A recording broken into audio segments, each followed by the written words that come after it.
السلام علیکم ورحمۃ اللہ وبرکاتہ۔ ہر قسم کی حمد اللہ کے لیے ہے جو غالب اور بخشنے والا ہے، بردبار اور قدردان ہے۔ میں اپنے رب کی حمد کرتی ہوں اور اس کا شکر ادا کرتی ہوں، اس کی بارگاہ میں توبہ کرتی ہوں اور اس سے بخشش طلب کرتی ہوں۔ اللہ کے سوا کوئی معبود برحق نہیں، وہ اکیلا ہے، اس کا کوئی شریک نہیں، اور وہ دلوں کے بھید جاننے والا ہے۔ 22واں پارہ۔ وَمَن يَقْنُتْ مِنكُنَّ لِلَّهِ وَرَسُولِهِ وَتَعْمَلْ صَالِحًا نُؤْتِهَا أَجْرَهَا مرتين وَأَعْتَدْنَا لَهَا رِزْقًا كَرِيمًا۔ اور تم میں سے جو کوئی اللہ اور اس کے رسول کی فرما برداری کرے گی اور نیک عمل کرے گی، ہم اسے اس کا اجر 2 مرتبہ دیں گے، اور ہم نے اس کے لیے عمدہ رزق تیار کر رکھا ہے۔ پیچھے بات ہوئی تھی گناہ کی کہ گناہ پر عذاب دگنا ہوگا، تو اسی طرح فرما برداری پر اجر بھی دگنا ہوگا۔ یعنی اللہ تعالیٰ نے نبی صلی اللہ علیہ وسلم کی بیویوں سے فرمایا کہ جس طرح تمہارے لیے گناہ پر عذاب دگنا ہے، اسی طرح اللہ اور اس کے رسول کی فرما برداری اور نیک عمل کرنے پر ثواب بھی دگنا ہے، کیونکہ جس طرح تمہارے گناہ میں اللہ اور اس کے رسول کی نافرمانی کے ساتھ ان کی ایذا بھی ہے، اسی طرح ان کی فرما برداری پر اطاعت کے ساتھ ان کی خاص خوشی بھی ہے۔ ایک اور وجہ یہ بھی ہے کہ ازواج مطہرات امت کی بیٹیوں کے لیے ایک نمونہ ہے۔ انہیں دیکھ کر اگر کسی نے گناہ کیا تو اس کا وبال بھی ان پر ہوگا، اور اگر انہیں دیکھ کر کسی نے اللہ اور رسول کی اطاعت کی، یعنی ان کے حالات پڑھ کر، ان کی سیرت پڑھ کر، تو اس کا ثواب بھی انہی کو ملے گا۔ اور پھر یہاں پر بشارت خاص دی گئی وَآتَدْنَا لَهَا رِزْقًا كَرِيمًا، کہ ہم نے اس کے لیے عمدہ رزق تیار کر رکھا ہے۔ ازواج مطہرات کو جب اختیار دیا گیا کہ وہ اللہ کے رسول کو چن لیں یا پھر دنیا کی رونق اور زینت کو، تو انہوں نے اللہ کے رسول صلی اللہ علیہ وسلم کو ہر طرح کے حالات میں قبول کیا۔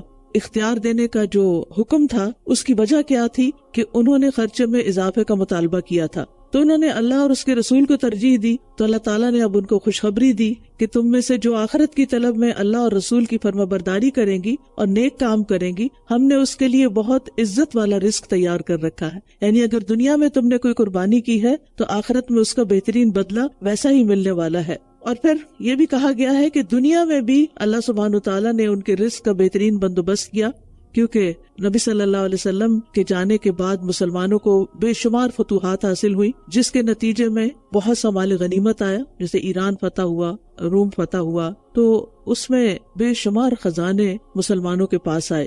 تو اسی طرح خیبر کی فتح کے بعد بھی امہات کا وظیفہ مقرر کیا گیا۔ رسول اللہ صلی اللہ علیہ وسلم نے خود اس کے خمس میں سے ہر بیوی کو 80 وسق یعنی 240 من کھجوریں اور 20 وسق یعنی 60 من جو دیا کرتے تھے، اور یہ وظیفہ آپ کی وفات کے بعد بھی جاری رہا۔ لیکن ایک بات یاد رکھیے کہ جب ازواج مطہرات کے پاس مال کی فراوانی ہوئی تو انہوں نے اسی حساب سے اللہ کی راہ میں خرچ بھی بہت کیا اور خود قناعت والی زندگی بسر کی۔ یا نساء النبی لستن کاحد من النساء، اے نبی کی بیویوں، تم ہرگز عام عورتوں میں سے کسی ایک جیسی بھی نہیں ہو۔ اگر تم تقوی اختیار کرو تو مردوں سے نرم لہجے میں بات نہ کرنا، ورنہ جس کے دل میں بیماری ہے وہ طمع کر بیٹھے گا، اور تم معروف انداز میں بات کیا کرو۔ گویا امہات المومنین کا مرتبہ عام عورتوں جیسا نہیں، بلکہ انہیں ایک خاص مقام حاصل تھا نبی صلی اللہ علیہ وسلم کی ازواج ہونے کے اعتبار سے۔ اس اعتبار سے ان کا مرتبہ اور رتبہ بھی دیگر عورتوں سے بلند تھا۔ تو مطلب یہ ہے کہ تم دیگر عورتوں کے لیے ایک نمونہ ہو، اور اس میں کوئی شک نہیں کہ ازواج مطہرات دوسری تمام عورتوں سے افضل ہیں۔ ہاں، حضرت آسیہ جو زوجہ فرعون ہیں، اور مریم بنت عمران اور فاطمہ بنت رسول صلی اللہ علیہ وسلم اس سے مستثنیٰ ہے، کیونکہ ان کی فضیلت کے بارے میں باقاعدہ احادیث موجود ہیں۔ رسول اللہ صلی اللہ علیہ وسلم نے فرمایا، ساری دنیا کی عورتوں میں سے تمہیں مریم بنت عمران، خدیجہ بنت خویلد، فاطمہ بنت محمد اور فرعون کی بیوی آسیہ کافی ہیں، اور عورتوں پر عائشہ رضی اللہ عنہا کی فضیلت ایسی ہے جیسے تمام کانوں پر ثرید کی۔ اور یہاں ازواج کو حکم یہ بھی دیا گیا کہ قولا معروفا کہیں، یعنی وقلن قولا معروفا۔ قول معروف سے مراد یہ ہے کہ اگر مردوں سے بات کرنے کی نوبت آئے تو صاف اور سادہ انداز میں بات کریں، جیسے ایک نارمل رویے میں بات کی جاتی ہے، جس میں کوئی لگاوٹ نہیں ہوتی، کوئی ہنسی مذاق نہیں ہوتا، کوئی نرم لہجہ نہیں ہوتا۔ تو امہات کو یہ نہیں کہ منع کر دیا گیا کہ وہ کسی مرد سے بات نہ کریں، بلکہ معروف طریقے سے بات کریں۔ اور پھر یہ ہے کہ معروف میں معمول کے مطابق بات کرنا بھی آتا ہے، جیسے ایک بھلا مانس انسان کوئی بات کرتا ہے، اور اس میں حد سے بڑی ہوئی سختی بھی نہ ہو اور نہ ہی حد سے بڑی ہوئی نرمی ہو، بلکہ درمیانے درجے کی بات ہو، نارمل وے میں بات ہو، نہ اس میں کوئی فحش بات ہو، نہ کوئی برائی کی بات ہو، اور نہ ایسا کلام ہو جو بہت مزین کیا گیا ہو یا شعر و شاعری ہو یا اس طرح کی کچھ چیزیں. اور ہم دیکھتے ہیں کہ صحابہ کرام جو تھے وہ ازواج مطہرات سے سوالات بھی کیا کرتے تھے. خاص طور پر حضرت عائشہ رضی اللہ تعالیٰ ان کو تعلیم دیتی تھی. ابو موسیٰ اشعری کہتے ہیں جب ہم اصحاب رسول صلی اللہ علیہ وسلم پر یعنی صحابہ کرام پر کسی بھی حدیث میں کوئی اشکال پیش آیا, کوئی بات ہمیں سمجھنے میں مشکل ہوئی, تو ہم نے سیدہ عائشہ سے پوچھا تو ہم نے اس کے ہاں اس حدیث کے بارے میں معلومات پائی, یعنی ان کے پاس پہلے سے نالج ہوتا تھا. معاویہ رضی اللہ عنہ کہتے ہیں کہ میں نے عائشہ رضی اللہ عنہ سے زیادہ بلیغ, فصیح البیان اور زیادہ تیز فہم کوئی نہیں دیکھا, یعنی انتہائی انٹیلیجنٹ تھی. اور ابن سعد کہتے ہیں کہ ان سے بڑے بڑے صحابہ آ کر مسائل دریافت کرتے تھے. تو اب چونکہ انہوں نے ایک معلم کا رول بھی ادا کرنا تھا, اور جیسے کہ آگے آ بھی رہا ہے کہ جو تمہارے گھروں میں وہی نازل ہوتی ہے اس کا ذکر کرو, یعنی اس کی تعلیم دو, تو ایسے میں اس تعلیم کو لینے والی خواتین بھی تھیں اور مرد بھی تھے, تو اس تعلیم کے دینے کے انداز کو اور گفتگو کو, کمیونیکیشن کو بہتر رکھنے کی اور معروف طریقے سے, اچھے طریقے سے کرنے کی تعلیم دی گئی. اور اس میں ہم سب خواتین کے لیے بھی ایک نمونہ ہے کہ جب ہم مردوں سے بات کریں, ضرورت کی بات تو کرنی پڑتی ہے, بعض اوقات کوئی لین دین کرنا ہوتا ہے, بعض اوقات کوئی اہم امور ڈسکس کرنے ہوتے ہیں جو لوگوں کی فلاح و بہبود کے لیے ہوتے ہیں, کبھی کوئی دینی مسائل پوچھنے کی ضرورت پیش آتی ہے. تو ایسے میں ہم سب کو یاد رکھنا چاہیے کہ جو حدود اللہ اور اس کے رسول نے ہمارے لیے مقرر کی ہیں, ہم ان لمٹس کو کراس نہ کریں. ہم کوئی ایسی بات نہ کریں کہ جو ہمارے لیے فتنے کا باعث ہو یا کسی دوسرے کے لیے مشکل کا باعث ہو. اور اسی طرح جب بھی مردوں سے بات کریں تو کوشش کریں کہ ہنسی مذاق اس میں نہ ہو, اور ایسا انداز نہ ہو کہ جیسے ہم خواتین آپس میں فرینکلی ایک دوسرے سے بات کر رہے ہوتے ہیں, بلکہ ضرورت کی بات کی جائے, ضرورت سے آگے نہ بڑھا جائے, اور اس میں ایک معقول اور معروف انداز ہو کہ کوئی بھی دیکھنے والا کسی غلط فہمی میں نہ پڑے.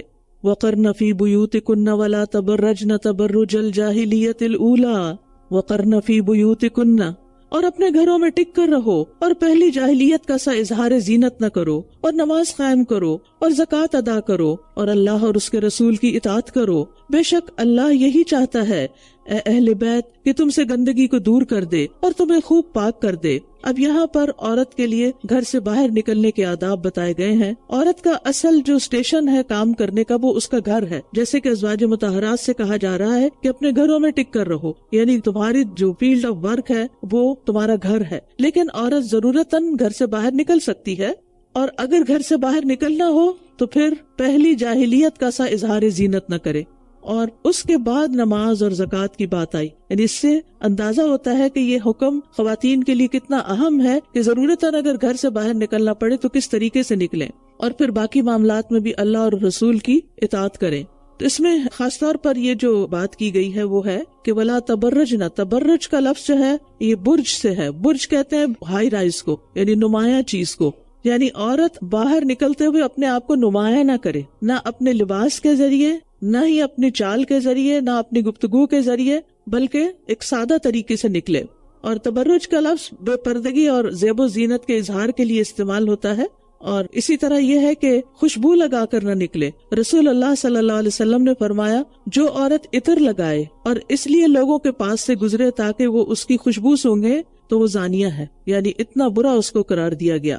اور اسی طرح بے موقع تبرج کی ممانعت ہے.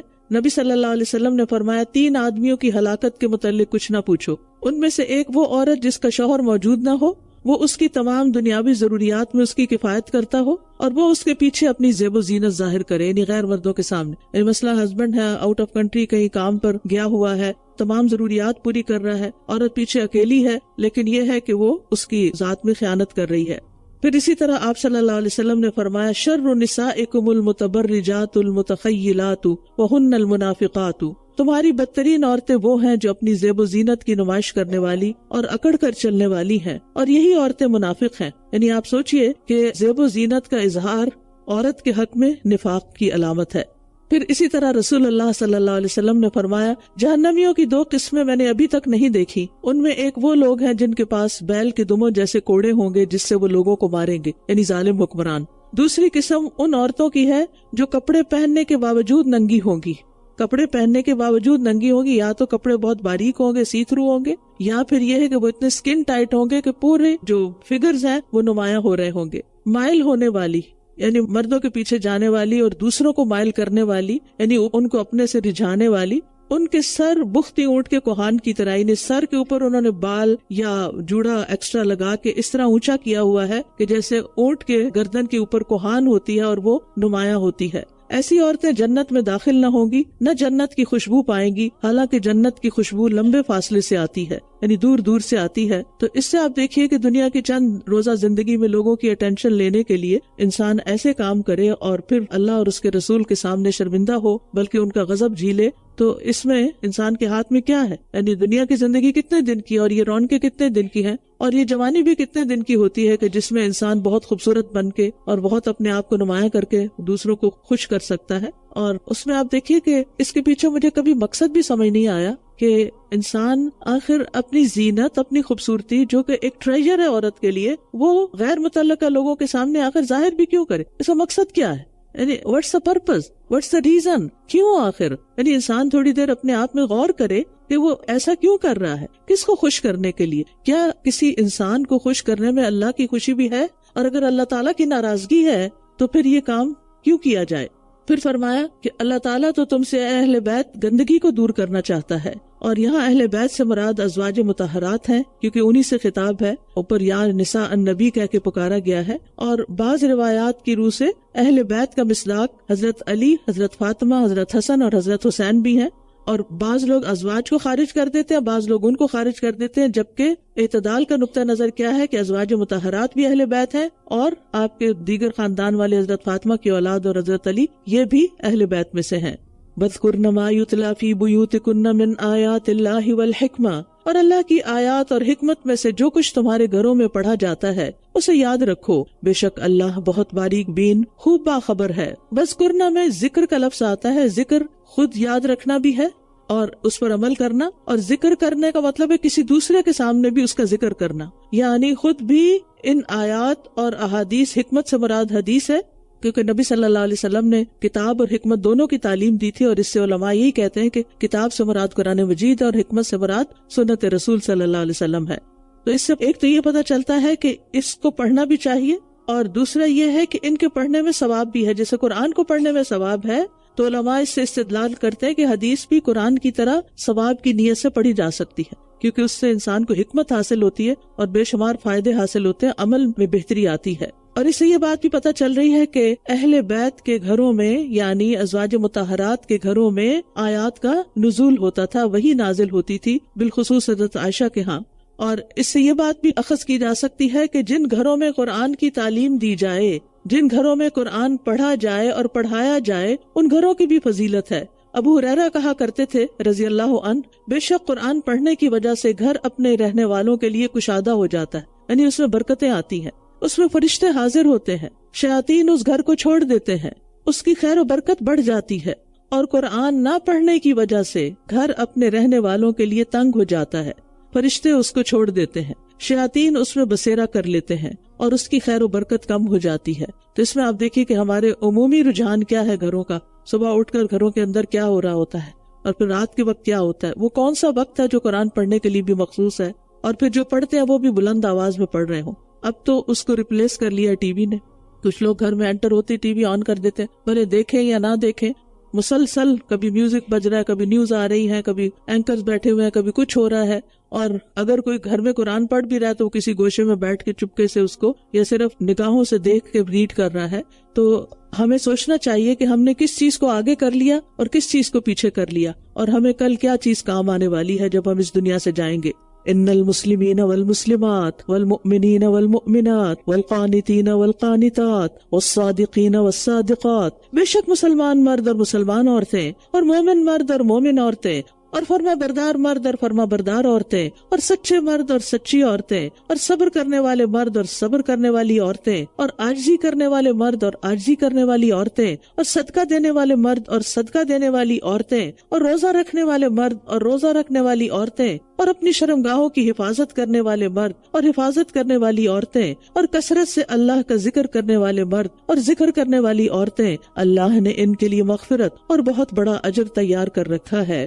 حضرت ام سلمہ اور بعض دیگر صحابیات نے کہا کہ کیا بات ہے، اللہ تعالیٰ قرآن مجید میں ہر جگہ مردوں سے خطاب فرماتا ہے، عورتوں سے نہیں۔ تو اس پر یہ آیت نازل ہوئی اور اس میں عورتوں کا نام الگ سے لیا گیا تمام احکامات میں، ورنہ قرآن مجید کے جتنے بھی احکامات ہیں یا ایھا الذین آمنوا کہہ کے پکارا گیا ہے، اس میں عورتیں خود بخود شامل ہیں، سوائے ان مخصوص احکام کے جو صرف عورتوں کے لیے، یعنی کچھ احکامات صرف عورتوں کے لیے ہیں لیکن باقی میں عورتیں اور مرد سب شامل ہیں۔ عطا بن ابی رباح کہتے ہیں جو اپنے معاملات اللہ عز و جل کے سپرد کر دیتا ہے وہ اللہ کے اس فرمان میں داخل ہے ان المسلمین والمسلمات، اور جو شخص اس بات کا اقرار کرتا ہے کہ اللہ اس کا رب ہے، محمد صلی اللہ علیہ وسلم اس کے رسول ہیں، اور اس کی زبان اور اس کے دل کی مخالفت نہ کرے تو وہ اللہ تعالیٰ کے اس فرمان میں داخل ہے والمؤمنین والمؤمنات، اور جو فرائض میں اللہ کی اطاعت کرے اور سنت میں رسول کی اطاعت کرے تو وہ اس فرمان میں داخل ہے والقانتین والقانتات، اور جو اپنی باتوں کو جھوٹ سے محفوظ رکھے وہ اس فرمان میں داخل ہے والصادقین والصادقات، اور جو اطاعت پر صبر کرے اور نافرمانی سے رک جانے پر صبر کرے اور گھٹیا کاموں سے صبر کرے وہ اللہ کے اس فرمان میں داخل ہے والصابرین والصابرات، اور جو اس حال میں نماز پڑھے کہ وہ نہ جانتا ہو کہ اس کے دائیں بائیں کون کھڑا ہے تو وہ اس فرمان میں داخل ہے والخاشعین والخاشعات، اور جو ہفتے میں 1 درہم صدقہ کرے وہ اس فرمان میں داخل ہے والمتصدقین والمتصدقات، اور جو ہر مہینے میں 13، 14 اور 15 تاریخ کو ایام 20 کے روزے رکھے تو وہ اس فرمان میں داخل ہے والصائمین والصائمات، اور جو اپنی شرمگاہ کی حفاظت کرے اس چیز سے جو حلال نہ ہو تو وہ اللہ کے اس فرمان میں داخل ہے والحافظین فروجہم والحافظات، اور جو 5 وقت کی نمازیں ادا کرے وہ اس فرمان میں داخل ہے والذاکرین اللہ کثیرا والذاکرات۔ اب آپ دیکھ لیجئے کہ ان میں سے کون سی چیز ہے جو ابھی تک ہماری ہیبٹ نہیں بنی۔ رمضان کے روزے تو الحمدللہ ہم سب رکھ ہی لیتے ہیں، لیکن رمضان کے بعد پھر پتہ نہیں ہمیں کیا ہو جاتا ہے اور ہمارا نفس ہم پہ حاوی ہو جاتا ہے کہ نفل روزہ رکھنا مشکل ہو جاتا ہے۔ اس رمضان میں خاص طور پر اللہ تعالیٰ سے دعائیں کیجیے قبولیت کے اوقات میں کہ اللہ تعالیٰ ہمیں ہر مہینے کے کم از کم 3 روزے رکھنے کی توفیق ضرور عطا فرمائے اور وہ کبھی نہ چھوٹے ہم سے۔ اگر پیریڈز وغیرہ کی وجہ سے وہ دن مس ہو جائے تو مہینے میں کسی وقت بھی 3 روزے آپ رکھ سکتے ہیں، آپ اسی حکم میں داخل ہو جائیں گے۔ اور اللہ کا کثرت سے ذکر کرنے میں یہ چیز بھی آتی ہے کہ انسان نمازوں کے علاوہ قرآن کی تلاوت کرے، نمازوں کے بعد ذکر کرے، صبح و شام کے اذکار کرے، بستر پر جا کر سونے سے پہلے ذکر کرے، نیند سے جاگ کر اللہ کا ذکر کرے، گھر سے نکلتے ہوئے، گھر میں داخل ہوتے ہوئے، کھانا کھاتے ہوئے اور زندگی کے دیگر مقامات پر، اور ویسے بھی کثرت سے اللہ کو یاد کرتا رہے، کبھی سبحان اللہ کی تسبیح کرے، کبھی درود شریف پڑھے، کبھی استغفار کرے، اور اسی طرح دیگر اذکار کی پابندی کرے، کیونکہ اجر بہت بڑا ہے، اللہ نے ان کے لیے بہت بڑا اجر تیار کر رکھا ہے۔ تو اس اجر کو پانے کے لیے یہ اعمال کرنا ضروری ہے، اور کسی مومن مرد اور کسی مومن عورت کے لیے جائز نہیں کہ جب اللہ اور اس کا رسول کسی معاملے میں فیصلہ کر دے تو اس معاملے میں ان کا کوئی اختیار ہو، اور جو کوئی اللہ اور اس کے رسول کی نافرمانی کرے گا تو یقیناً وہ سری گمراہی میں پڑ گیا۔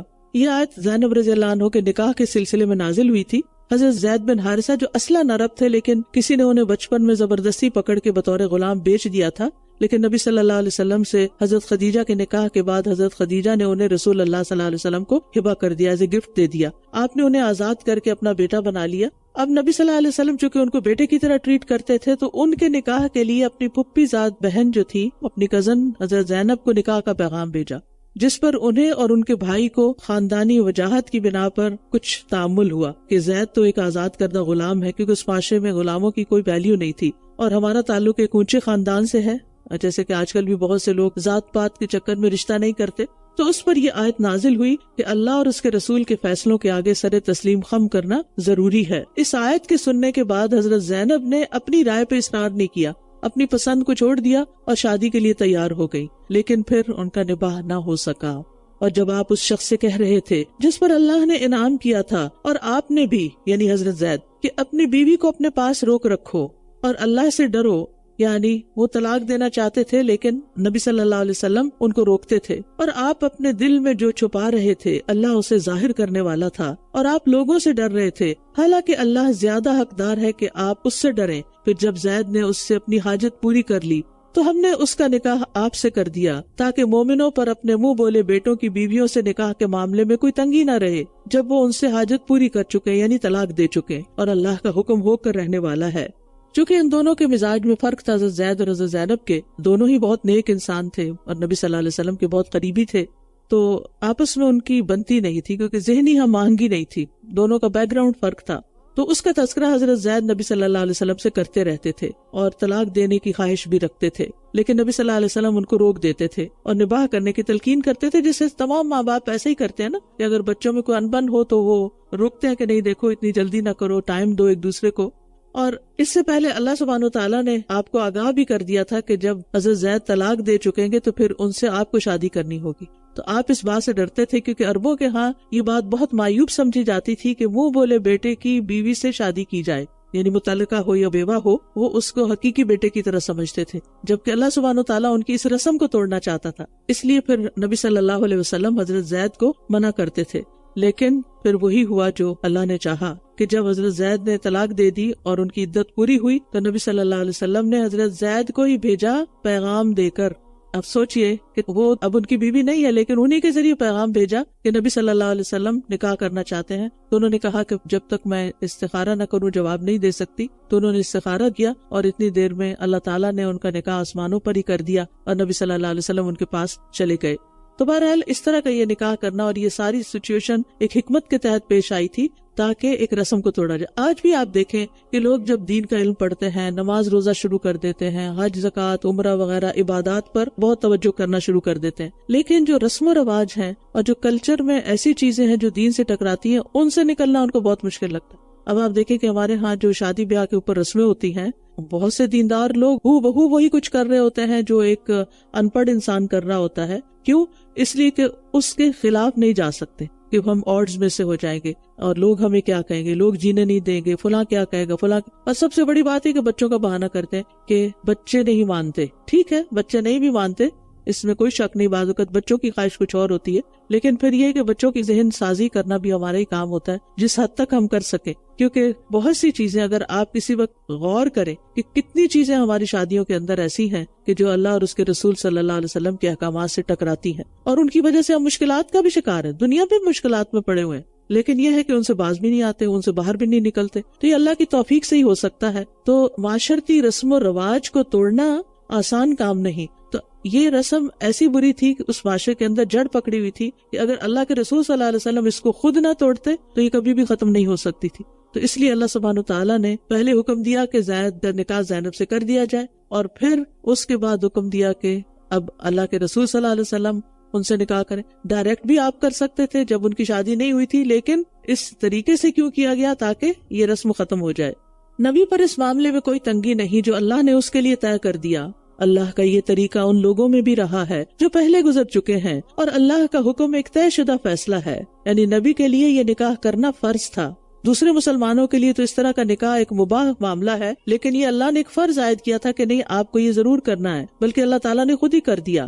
اور نبی پر جب کوئی کام فرض کر دیا جائے تو اس کو کرنا ہی ہوتا ہے۔ اور اسی طرح پچھلے انبیاء، پچھلے لوگوں پر بھی، وہ لوگ جو اللہ کے پیغامات پہنچاتے ہیں اور اسی سے ڈرتے ہیں، اور اللہ کے سوا کسی سے نہیں ڈرتے، لوگوں سے نہیں ڈرتے۔ یہ بڑی جرأت اور ہمت کی بات ہوتی ہے ایسے ٹیبوز کو توڑنا، اور اللہ حساب لینے کے لیے کافی ہے۔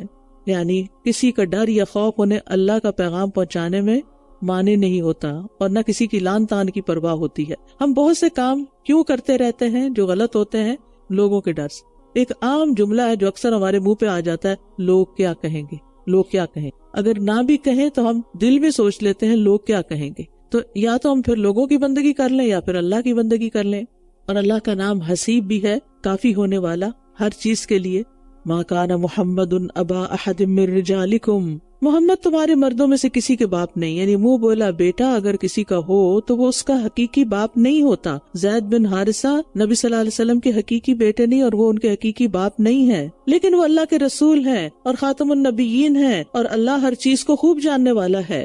اور پھر آپ دیکھیں کہ چونکہ آپ زید بن حارثہ کے باپ نہیں، تو اس لیے کوئی بھی آپ کو تانا نہیں دے سکتا کہ آپ نے اپنی بہو سے نکاح کر لیا۔ اور یہاں یہ کہہ دیا گیا کہ ایک زید ہی نہیں، وہ تو کسی بھی مرد کے باپ نہیں، کیونکہ آپ کے جو بیٹے تھے وہ تو بچپن میں ہی فوت ہو گئے تھے۔ جتنے بھی بچے تھے آپ کے، یعنی بیٹے، بیٹیاں تو بڑی ہوئی، 3 تو آپ کی زندگی میں فوت ہو گئی، صرف حضرت فاطمہ بچی تھی، اور وہ بھی آپ کے جانے کے 6 ماہ بعد فوت ہو گئی۔ تو آپ کے 3 بیٹے قاسم، طاہر، طیب اور ابراہیم جو حضرت ماریہ قبطیہ کے بطن سے ہوئے تھے، اور باقی 3 جو تھے حضرت خدیجہ سے تھے، لیکن یہ سب بچپن میں فوت ہوئے۔ تو اس لیے آپ کی اولاد میں سے کوئی بھی مرد نہیں تھا، لیکن آپ اللہ کے رسول ہیں اور خاتم النبیین ہیں۔ خاتم مہر کو کہتے ہیں، سٹیمپ کو، اور مہر کب لگائی جاتی ہے؟ جب کوئی چیز مکمل ہو جاتی ہے، پیک ہو جاتی ہے، ریپ ہو جاتی ہے، یعنی آپ پر نبوت اور رسالت کا خاتمہ کر دیا گیا ہے، اور نبی صلی اللہ علیہ وسلم کے بعد جو بھی نبوت کا دعویٰ کرے وہ کذاب اور دجال ہے۔ اور احادیث میں اس بات کو، اس کانسیپٹ کو بہت تفصیل سے بیان کیا گیا ہے۔ حضرت عیسیٰ علیہ السلام قیامت کے قریب واپس آئیں گے، لیکن وہ نبی صلی اللہ علیہ وسلم کی امتی کی حیثیت سے آئیں گے، وہ الگ سے نئے نبی کی حیثیت سے نہیں آئیں گے، اور ویسے بھی ترتیب میں ان کی نبوت کا دور تو پہلے سے تھا، اور نبی صلی اللہ علیہ وسلم کے بعد کوئی نبی نہیں ہے، نہ کوئی نبی ہے نہ کوئی رسول ہے۔ رسول اللہ صلی اللہ علیہ وسلم نے فرمایا، بے شک میری امت میں 30 کذاب ہوں گے، جن میں سے ہر ایک یہ دعویٰ کرے گا کہ وہ نبی ہے، اور میں خاتم النبیین ہوں، میرے بعد کوئی نبی نہیں۔ یہ سنن ابی داؤد کی روایت ہے۔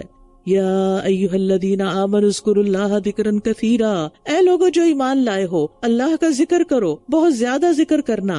ذکر آسان کام بھی ہے اور عظیم اجر پانے والا بھی ہے، لیکن ذکر جو ہے مؤثر تب ہوتا ہے جب انسان پوری توجہ کے ساتھ کرتا ہے، اپنے دل دماغ کو حاضر کر کے کرتا ہے۔ آپ دیکھیں کہ جب کوئی عمارت بنتی ہے تو اس میں مزدور بھی ہوتے ہیں، مستری بھی ہوتے ہیں، اور آرکیٹیکٹ بھی ہوتے ہیں۔ سب سے زیادہ مشقت کس کی ہوتی ہے؟ مزدور کی، لیکن سیلری اس کو سب سے کم ملتی، اور جو آرکیٹیکٹ ہے وہ اپنے کمفرٹیبل آفس میں بیٹھا ہوا صرف ڈرائنگز پہ کام کر رہا ہوتا ہے، لیکن دماغ سب سے زیادہ لڑا رہا ہوتا ہے، تو اس کی سیلری سب سے زیادہ۔ تو جو شخص دل دماغ کی حاضری کے ساتھ کوئی بھی محنت کرتا ہے، نماز پڑھے یا ذکر کرے یا قرآن پڑھے، اس کا اجر کہیں زیادہ بنسبت اس کے کہ جو بہت زیادہ پڑھ رہا ہے، رٹ رہا ہے، لیکن ایک طرح سے مزدوری کر رہا ہے مگر اس میں وہ دل و دماغ حاضر نہیں ہے۔ تو کوئی بھی کام دل و دماغ کی حاضری سے جب کیا جاتا ہے اس کی ویلیو بڑھ جاتی ہے، اس کا اجر بڑھ جاتا ہے۔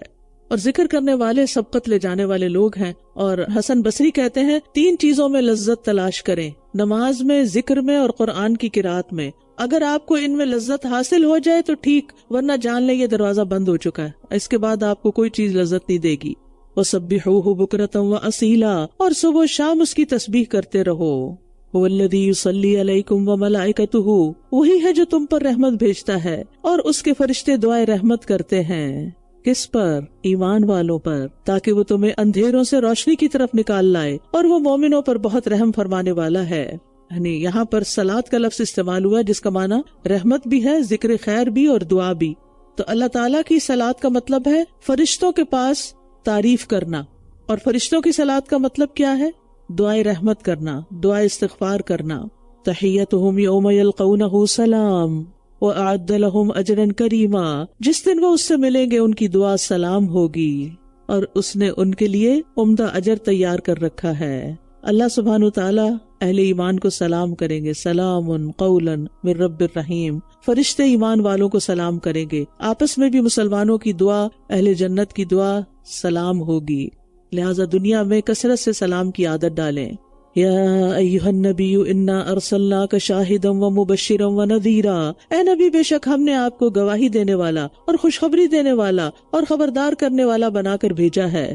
بعض لوگ شاہد کا مطلب حاضر ناظر کرتے ہیں، لیکن مراد اس سے حاضر ناظر نہیں، کیونکہ شاہد کا اصل معنی یہاں ہے گواہ، یعنی آپ اپنی امت کی گواہی دیں گے، ان کی بھی جو ایمان لائے اور ان کی بھی جو نہیں مانے کہ انہوں نے مانا نہیں۔ اور قیامت والے دن اہل ایمان کو آپ صلی اللہ علیہ وسلم ان کے وضو کے اعضاء کے چمکنے کی وجہ سے پہچان لیں گے۔ اور تورات میں بھی نبی صلی اللہ علیہ وسلم کی یہ صفت بیان ہوئی ہے، شاہد والی۔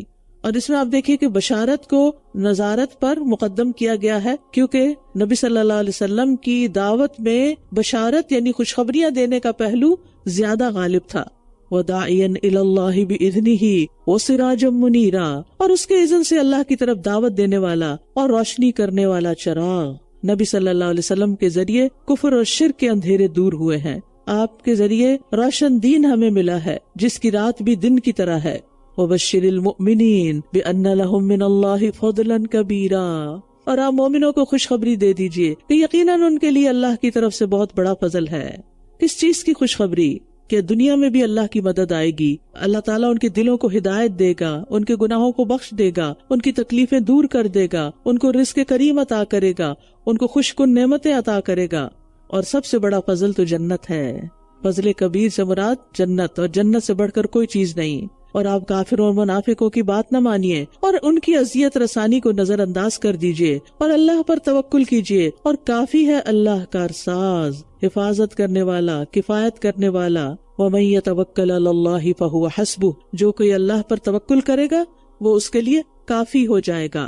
یا ایھا الذین آمنوا اذا نکحتم المؤمنات، اے لوگو جو ایمان لائے ہو، جب تم مومن عورتوں سے نکاح کرو پھر تم انہیں ہاتھ لگانے سے پہلے طلاق دے دو، یعنی رخصتی سے پہلے ہی طلاق ہو گئی، تو تمہارے لیے ان پر کوئی عدت نہیں جسے تم شمار کرو، بس تم انہیں کچھ دے دلا دو اور بھلے طریقے سے انہیں رخصت کر دو، یعنی اگر مہر مقرر کیا گیا ہو تو نصف دینا ہوگا، ورنہ حسب توفیق کچھ نہ کچھ انہیں دے کے عزت و احترام سے رخصت کرنا ہوگا، یعنی یہ متعلقہ کا حق ہے۔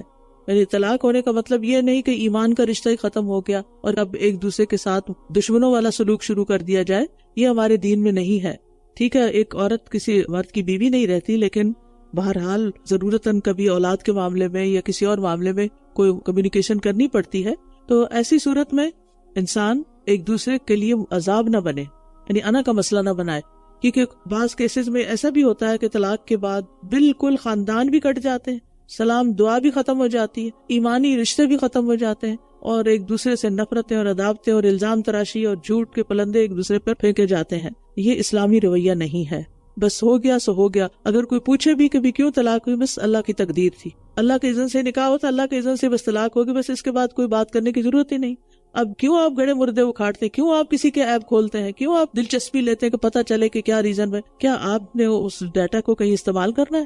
آپ کسی ریسرچ پر ہیں؟ کیوں پوچھتے ہیں ایسی باتیں، اور کیوں کسی کی پرائیویٹ لائف میں مداخلت کرتے ہیں اور ان کو بار بار امبیرس کرتے ہیں، شرمندہ کرتے ہیں؟ تو ایسے میں یہ ہے کہ انسان طلاق بھی دے تو آسان طریقے سے گڈ بائے کرے اور گفٹ دے کے اور اچھے طریقے سے رخصت کرے، اور ایک نارمل تعلقات جیسے اور لوگوں کے ساتھ ہوتے ہیں اسی طرح کے دونوں فیملیوں کے تعلقات ہونے چاہیے۔ یہی دین کا تقاضا ہے۔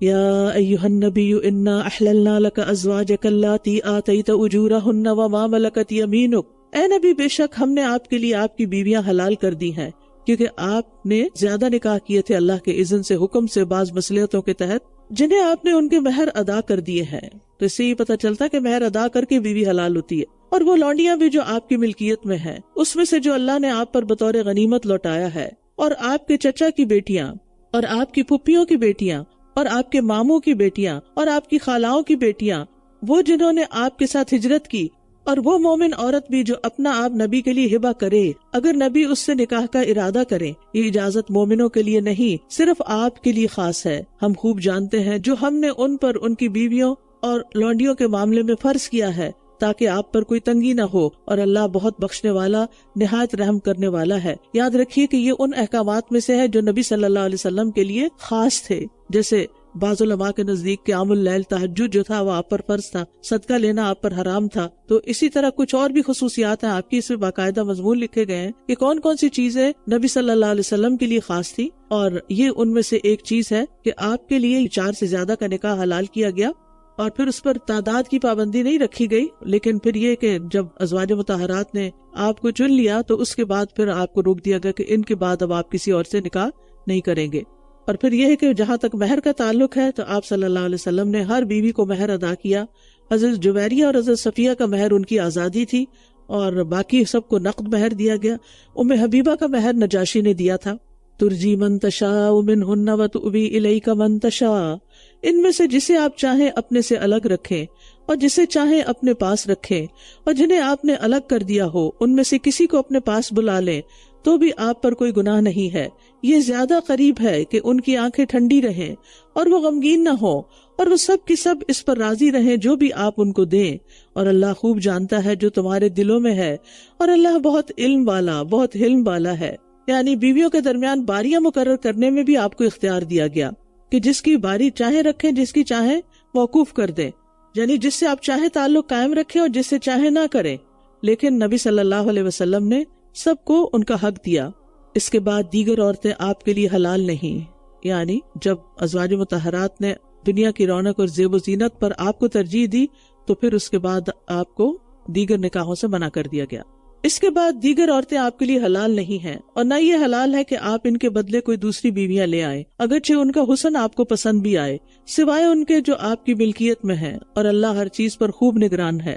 اے لوگو جو ایمان لائے ہو، تم نبی کے گھروں میں داخل نہ ہوا کرو جب تک کہ تمہیں اجازت نہ دی جائے، خصوصاً کھانے کی تیاری کا انتظار نہ کرتے رہو، لیکن جب تمہیں دعوت دی جائے تو آ جاؤ، پھر جب کھا چکو تو منتشر ہو جاؤ اور باتوں میں مشغول نہ ہو جایا کرو، بے شک یہ بات نبی کو تکلیف دیتی ہے تو وہ تم سے شرماتے ہیں، اور اللہ حق بات سے نہیں شرماتا، اور جب تم ان سے کوئی چیز مانگو تو پردے کے پیچھے سے مانگو، یہ بات تمہارے دلوں اور ان کے دلوں کے لیے زیادہ پاکیزہ ہے، اور تمہارے لیے جائز نہیں کہ تم اللہ کے رسول کو تکلیف دو، اور نہ یہ جائز ہے کہ تم آپ کے بعد آپ کی بیویوں سے کبھی نکاح کرو، کیونکہ وہ امہات المومنین ہیں۔ نبی صلی اللہ علیہ وسلم کی وفات کے بعد ان سے کسی کا بھی نکاح جائز نہ رہا، بے شک یہ بات اللہ کے نزدیک بہت بڑی ہے۔ اس آیت کا شان نزول یہ ہے کہ نبی صلی اللہ علیہ وسلم کی دعوت پر حضرت زینب کے ولیمے میں صحابہ کرام گھر تشریف لائے، جن میں سے بعض کھانے کے بعد بیٹھے رہے، اس سے آپ کو بہت تکلیف ہوئی، لیکن آپ حیا اور اخلاق کی وجہ سے انہیں جانے کے لیے نہیں کہہ سکتے تھے، تو یہاں پر دعوت کے آداب بھی باقاعدہ بتا دیے گئے کہ اس وقت جاؤ جب کھانا تیار ہو چکا ہو، کیوں پہلے کیوں نہ جا کر بیٹھو؟ وہ گھر والا پریشان ہوگا بھی کھانا پکاؤ، کچن کو دیکھو، یہ تمہیں اٹینڈ کرو، مہمان کو چھوڑتا ہے تو وہ برا لگتا ہے، اور کچن کو چھوڑتا ہے تو وہ برا لگتا ہے۔ تو یہ ہم سب کو، یعنی صرف ازواج مطہرات یا ان کے لیے حکم نہیں تھا، یا مدینہ میں رہنے والے مسلمانوں کے لیے، یہ ہم سب کے لیے حکم ہے کہ اگر کوئی بلائے تو ٹائم پوچھے کس وقت آئے۔ نہیں وہ میں اصل میں یہاں سے گزر رہی تھی تو میں نے سوچا جا کے یہی نماز پڑھ لوں اور یہی تھوڑا سا آرام کر لوں جب تک آپ کا ٹائم ہو جائے گا۔ بھائی کیوں؟ آپ کسی اور کی سلیکشن کر لیں نماز پڑھنے کے لیے، اور آپ اسی وقت پر جائیں جب آپ کو بلایا گیا ہے، کیونکہ بعض اوقات ہم دوسروں کو بلا وجہ تکلیف دیتے ہیں، ڈسٹرب کرتے ہیں، اور کہتے ہیں وہ تو ہم سے بہت فرینک ہے، وہ نہیں مائنڈ کرتے، یہ سوچ کے وہ نہیں مائنڈ کرتے، اور راہ جاتے دوسرے کے گھر گھس جاتے ہیں۔ تو اجازت کے بغیر بھی نہیں جانا چاہیے۔ اور پھر یہ ہے کہ دوسرا حکم کیا تھا کہ کھانا کھاتے ہی گھروں کو واپس چلے جاؤ، کیونکہ بعض لوگ جب ان کو کھانا مل جاتا ہے، سارا دن تو کھایا کچھ نہیں ہوتا کہ آج دعوت کا کھانا کھانا ہے، لہٰذا جب اچھی طرح پیٹ بھر لیتے ہیں تو پھر اس کے بعد اٹھنے کو ان کا دل نہیں چاہتا، بھاری بھی ہو جاتے ہیں اور انجوائے بھی کرنے لگتے ہیں، اب میٹھا آ رہا ہے، اب چائے آ رہی ہے، اب پان آ رہا ہے، اب تو ایسی صورت میں بہت سارا وقت جو ہے وہ اہل خانہ کا ضائع ہو جاتا ہے، اور ان کے لیے مشکل کیا ہوتی ہے کہ اب انہوں نے کچن سمیٹنا بھی ہے، انہوں نے گھر کو نارمل روٹین پہ بھی لانا اور صبح کام پہ بھی جانا ہے، یا بچوں نے بھی سونا ہے۔ تو ایسی صورت میں خاص طور پر رات کی اگر دعوت ہو تو بہت زیادہ احتیاط کرنی چاہیے کہ نہ اپنی نماز لیٹ کریں اور نہ دیگر لوگوں کی، کیونکہ بعض لوگ تو بہت لیٹ نائٹ تک پھر بیٹھے رہتے ہیں اور اس میں عشاء بھی ڈیلے ہو جاتی ہے۔ اور اسی طرح یہ ہے کہ جب کھانے کے لیے یا کسی اور کام کے لیے کسی کے گھر داخل ہو تو اجازت لے کے داخل ہو، بغیر اجازت کسی کے گھر میں مت جاؤ۔ اور پھر ایک اور خاص حکم یہاں ازواج مطہرات کو دیا گیا کہ اس کو آیت حجاب بھی کہا جاتا ہے، اور وہ یہ کہ محرم مردوں کے سوا آپ کے گھر کوئی نہ آئے، اور جسے بھی خواتین سے کوئی کام ہو وہ پردے کے پیچھے سے بات کرے، خواہ کوئی چیز مانگنے کی ضرورت ہو یا کوئی بات یا دینی مسئلہ پوچھنے کی، یعنی ازواج مطہرات کے سامنے نہ آئے اور ان کے گھر میں بھی داخل نہ ہو۔ اور اس آیت کے اترتے ہی یہ حکم نافذ ہو گیا۔ حضرت انس کہتے ہیں میں نبی صلی اللہ علیہ وسلم کا خادم تھا، بغیر اجازت طلب کیے گھر میں آتا جاتا تھا۔ ایک دن میں آیا تو آپ نے فرمایا میرے بیٹے ٹھہر جاؤ، تمہارے بعد ایک آیت نازل ہوئی ہے، اب بغیر اجازت اندر نہ آیا کرو۔ ایسے ہوتے ہیں مسلم، فرما بردار، حکم آ گیا ہے اب ایسے ہی کرنا ہے، اور ہم کہتے ہیں کہ اچھا ذرا ابھی سوچ لیں گے پھر دیکھیں گے کہ کب کریں گے۔ ان تبدوا شیئا او تخفوہ فإن اللہ کان بکل شیء علیما، اگر تم کسی چیز کو ظاہر کرو یا اسے چھپاؤ، اللہ ہر چیز کو خوب جاننے والا ہے۔ عورتوں پر کوئی گناہ نہیں اپنے باپوں کے سامنے آنے میں، اور نہ اپنے بیٹوں کے، اور نہ اپنے بھائیوں کے، اور نہ اپنے بھائیوں کے بیٹوں کے، اور نہ اپنی بہنوں کے بیٹوں کے، اور نہ اپنی عورتوں کے، اور نہ اپنے مملوکوں کے۔ اور اے عورتوں اللہ سے ڈرتی رہو، بے شک اللہ ہر چیز پر خوب گواہ ہے۔ پردے کے حکم کے بعد گھروں میں موجود رشتہ داروں یا آنے جانے والوں کے بارے میں اب احکامات دیے جا رہے ہیں کہ یہ وہ رشتے ہیں جن کو محرم رشتے کہا جاتا ہے، ان سے پردے کی ضرورت نہیں ہے۔ ان اللہ وملائکتہ یصلون علی النبی یا ایھا الذین آمنوا صلوا علیہ وسلموا تسلیما، بے شک اللہ اور اس کے فرشتے نبی پر درود بھیجتے ہیں۔ اے لوگو جو ایمان لائے ہو تم بھی ان پر درود اور خوب خوب سلام بھیجتے رہا کرو۔ اس آیت میں نبی صلی اللہ علیہ وسلم کی اس مرتبے اور منزلت کا بیان ہے جو آسمانوں میں آپ کو حاصل ہے، اور وہ کیا ہے کہ اللہ تبارک و تعالی آپ کی تعریف کرتے ہیں فرشتوں میں، آپ پر رحمتیں بھیجتے ہیں، اور فرشتے بھی آپ کی بلندی درجات کی دعائیں کرتے ہیں۔ اور اس طرح اللہ تعالیٰ نے زمین والوں کو بھی حکم دیا کہ وہ بھی نبی صلی اللہ علیہ وسلم پر صلات بھیجیں۔ اس طرح اوپر نیچے عالم علوی میں اور عالم سفلی دونوں میں ہی آپ کی تعریف جاری ہو گئی۔ اور نبی صلی اللہ علیہ وسلم پر درود بھیجنے کے مسنون الفاظ ہمیں ملتے ہیں حدیث کی کتابوں میں، اور ایک بار درود بھیجنے پر 10 رحمتیں آتی ہیں، اور سلام کا طریقہ ہمیں نماز کے اندر سکھا دیا گیا، التحیات للہ والصلوات والطیبات، السلام علیکہ ایھا النبی ورحمۃ اللہ وبرکاتہ۔ تو یہ سلموا کا جواب ہے۔ تو جو شخص ایک مرتبہ درود پڑھتا ہے اس پر 10 رحمتیں نازل ہوتی ہیں، 10 گناہ معاف ہوتے ہیں، 10 درجات بلند ہوتے ہیں۔ ایسا کیا مشکل ہے کہ ہم کام کاج کرتے ہوئے درود شریف ساتھ ساتھ پڑھتے چلے جائیں، اور درود کی وجہ سے اگر ہم اور دعائیں نہ بھی مانگ سکیں تو بھی ساری دعائیں پوری ہو جاتی ہیں، کفایت کر جاتا ہے، اور برکتیں بھی حاصل ہوتی ہیں۔ رسول اللہ صلی اللہ علیہ وسلم نے فرمایا، مجھ پر درود بھیجا کرو، کیونکہ مجھ پر درود بھیجنا تمہارے لیے باعث برکت ہے، اور میرے لیے اللہ سے وسیلہ کا بھی سوال کیا کرو۔ بے شک جو لوگ اللہ اور اس کے رسول کو تکلیف دیتے ہیں، اللہ نے دنیا اور آخرت میں ان پر لعنت کی ہے اور ان کے لیے رسوا کرنے والا عذاب تیار کر رکھا ہے۔ ایذا دینے کا مطلب کیا ہے کہ ایسے کام کرنا جو اللہ تعالیٰ کو پسند نہیں، ورنہ تو اللہ تعالیٰ کو کون کچھ کر سکتا ہے، کوئی تکلیف تو نہیں دے سکتا، لیکن اللہ تعالیٰ کو تکلیف کس بات پر ہوتی ہے؟ جب ایک طرف ہم اسلام کا دعویٰ کرتے ہیں اور دوسری طرف اسی کے خلاف کام کرتے ہیں۔ اور ایک اور چیز کہ اللہ تعالیٰ فرماتے ہیں، حدیث قدسی ہے، ابن آدم مجھے ایذا دیتا ہے، یعنی زمانے کو گالی دیتا ہے، یا زمانہ بڑا برا ہو گیا، تو یہ نہیں کہنا چاہیے، حالانکہ میں ہی زمانہ ہوں، اس کے رات دن کی گردش میرے ہی حکم سے ہوتی ہے۔ اور بعض اوقات ہم کہتے ہیں نا فلک کج رفتار، اور اس طرح کے جملے شعر و شاعری میں آتے ہیں، تو یہ بھی نہیں بولنے چاہیے، کیونکہ اس سے اللہ تعالیٰ ناراض ہوتا ہے۔ اب دیکھیں، جب سے سورج کو اللہ نے نکلنے کا حکم دیا، دن اور رات بن رہے ہیں، وہ تو اپنا کام کر رہے ہیں نا، ان کا کیا قصور ہے؟ غلطیاں تو انسان کر رہے ہیں، زمین پہ فساد پھیلا رہے ہیں۔ اور جو لوگ مومن مردوں اور مومن عورتوں کو تکلیف دیتے ہیں بغیر کسی قصور کے، جو ان سے سرزد ہوا، تو یقیناً انہوں نے بہتان ترازی اور کھلے گناہ کا بوجھ اٹھا لیا۔ تو اس سے یہ پتہ چلتا ہے کہ اللہ اور اس کے رسول کو اذیت دینے کے علاوہ مومن مردوں اور عورتوں کو بھی اذیت نہیں دینی چاہیے، کسی کو دکھ نہ دیں، کسی کو دکھ نہ دیں، تکلیف نہ دیں، ان چیزوں سے پرہیز کریں کہ جس سے دوسرا دکھی ہوتا ہے۔ نبی صلی اللہ علیہ وسلم نے فرمایا، مسلمان کا بھائی ہے، وہ نہ اس پہ ظلم کرتا ہے، نہ اسے ذلیل کرتا ہے، نہ اس سے جھوٹ بولتا ہے، نہ اسے حقیر سمجھتا ہے۔ اس میں دونوں چیزیں آتی، زبان ہاتھ سب آتا ہے، اور آپ کو معلوم ہے زبان سے کسی کو اذیت دینا جہنم میں لے جانے والے کاموں میں سے ہے۔ ابو ہریرہ کہتے ہیں، ایک آدمی نے عرض کیا، یا رسول اللہ، فلاں عورت کثرت سے نماز، روزہ اور صدقہ کرنے میں مشہور ہے، لیکن وہ اپنی زبان سے پڑوسیوں کو ستاتی ہے۔ فرمایا جہنمی ہے۔ نماز، روزہ، حج، زکوٰۃ سب کچھ ہے، لیکن زبان کی تیز ہے۔ ہم کہتے ہیں ہاں اس کی زبان ذرا ایسی ہے لیکن دل کی بہت اچھی۔ زبان تو دل کے ساتھ جڑی ہوئی ہے، زبان تو وہی بولتی ہے جو دل میں ہوتا ہے۔ اگر دل کا کوئی اچھا ہو تو کیسے بری بات زبان سے نکل سکتی ہے؟ یعنی اگر میرا دل کسی سے خوش ہے تو میں اس کے ساتھ برا رویہ تو نہیں اختیار کر سکتی، ہو ہی نہیں سکتا۔ پھر اس نے کہا، اللہ کے رسول، فلاں عورت نماز، روزہ اور صدقہ کی کمی میں مشہور ہے، وہ صرف پنیر کے چند ٹکڑے صدقہ کرتی ہے لیکن اپنی زبان سے پڑوسیوں کو نہیں ستاتی۔ آپ نے فرمایا وہ جنتی ہے۔ تو ایمان والوں کو اذیتیں دینے والوں کو قیامت کے دن اذیتیں دی جائیں گی۔ یا ایھا النبی قل لازواجک وبناتک ونساء المؤمنین یدنین علیہن من جلابیبہن ذلک ادنی ان یعرفن فلا یؤذین وکان اللہ غفورا رحیما۔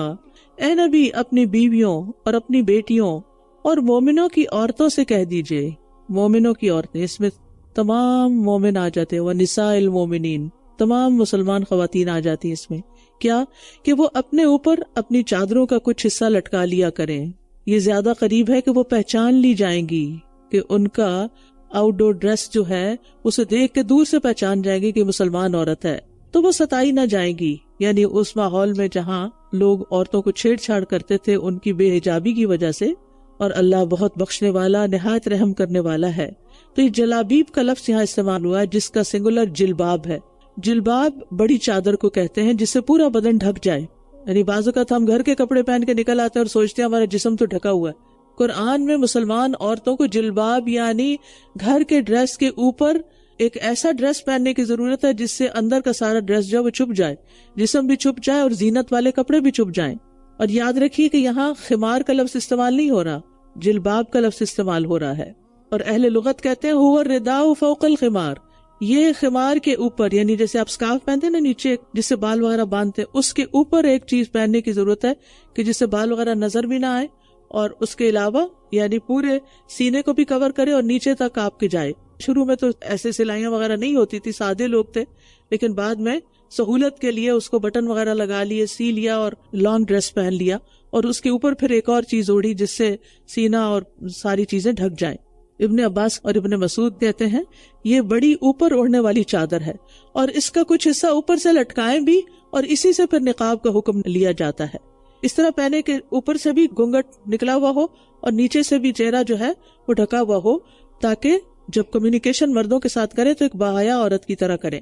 اور یہ امہات المومنین کے علاوہ باقی مسلمان عورتوں کے لیے بھی یہ احکامات ہیں. حضرت عائشہ کہتی ہیں کہ ہم رسول اللہ صلی اللہ علیہ وسلم کے ساتھ فجر کی نماز پڑھتی تھی. ہم نے اپنی اوڑھیاں لپیٹی ہوتی تھی. جب ہم نماز سے فارغ ہو کر واپس جاتی تو اندھیرے کی وجہ سے کوئی کسی کے چہرے کو پہچان نہیں سکتی تھی. اسی طرح ام سلمہ کہتی ہیں جب عورتوں کے متعلق یہ حکم نازل ہوا تو انصاری عورتیں جب باہر نکلتی تو ایسے لگتا ان کے سروں پر کبے بیٹھے ہوئے ہوں، ان سیاہ چادروں کی وجہ سے جو اپنے سروں پر لینے لگ گئی تھی. یہی سے پھر وہ سیاہ بلیک ابایا کا سلسلہ چلا.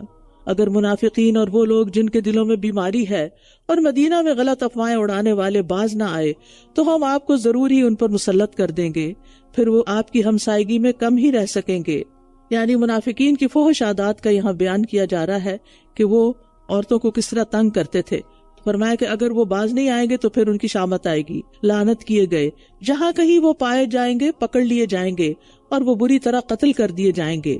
یعنی اب ان کا پھر علاج بہت سخت طریقے سے ہوگا.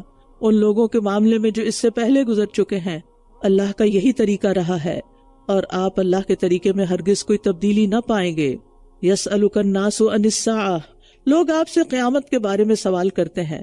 آپ کہہ دیجئے بے شک اس کا علم تو اللہ ہی کے پاس ہے، اور آپ کو کیا خبر شاید قیامت قریب ہی ہو. بے شک اللہ نے کافروں پر لعنت کی ہے اور ان کے لیے بھڑکتی ہوئی آگ تیار کر رکھی ہے، اس میں وہ ہمیشہ ہمیشہ رہنے والے ہیں. وہ اپنا کوئی دوست اور مددگار نہ پائیں گے.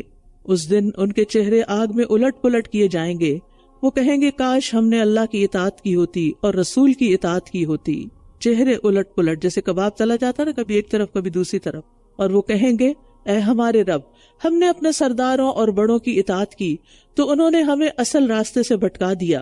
یہ جو سرداروں کی بڑوں کی اندھا دھند تقلید ہوتی ہے اور اندھا دھند کسی کو فالو کرنا ہوتا ہے اور بغیر سوچے سمجھے اور بغیر دلیل اور بغیر علم کے، یہ انسان کے لیے بڑا نقصان دہ ہو سکتا ہے کہ وہ فلاں بڑا کہہ رہا تھا اس لیے میں ایسا کر رہی ہوں.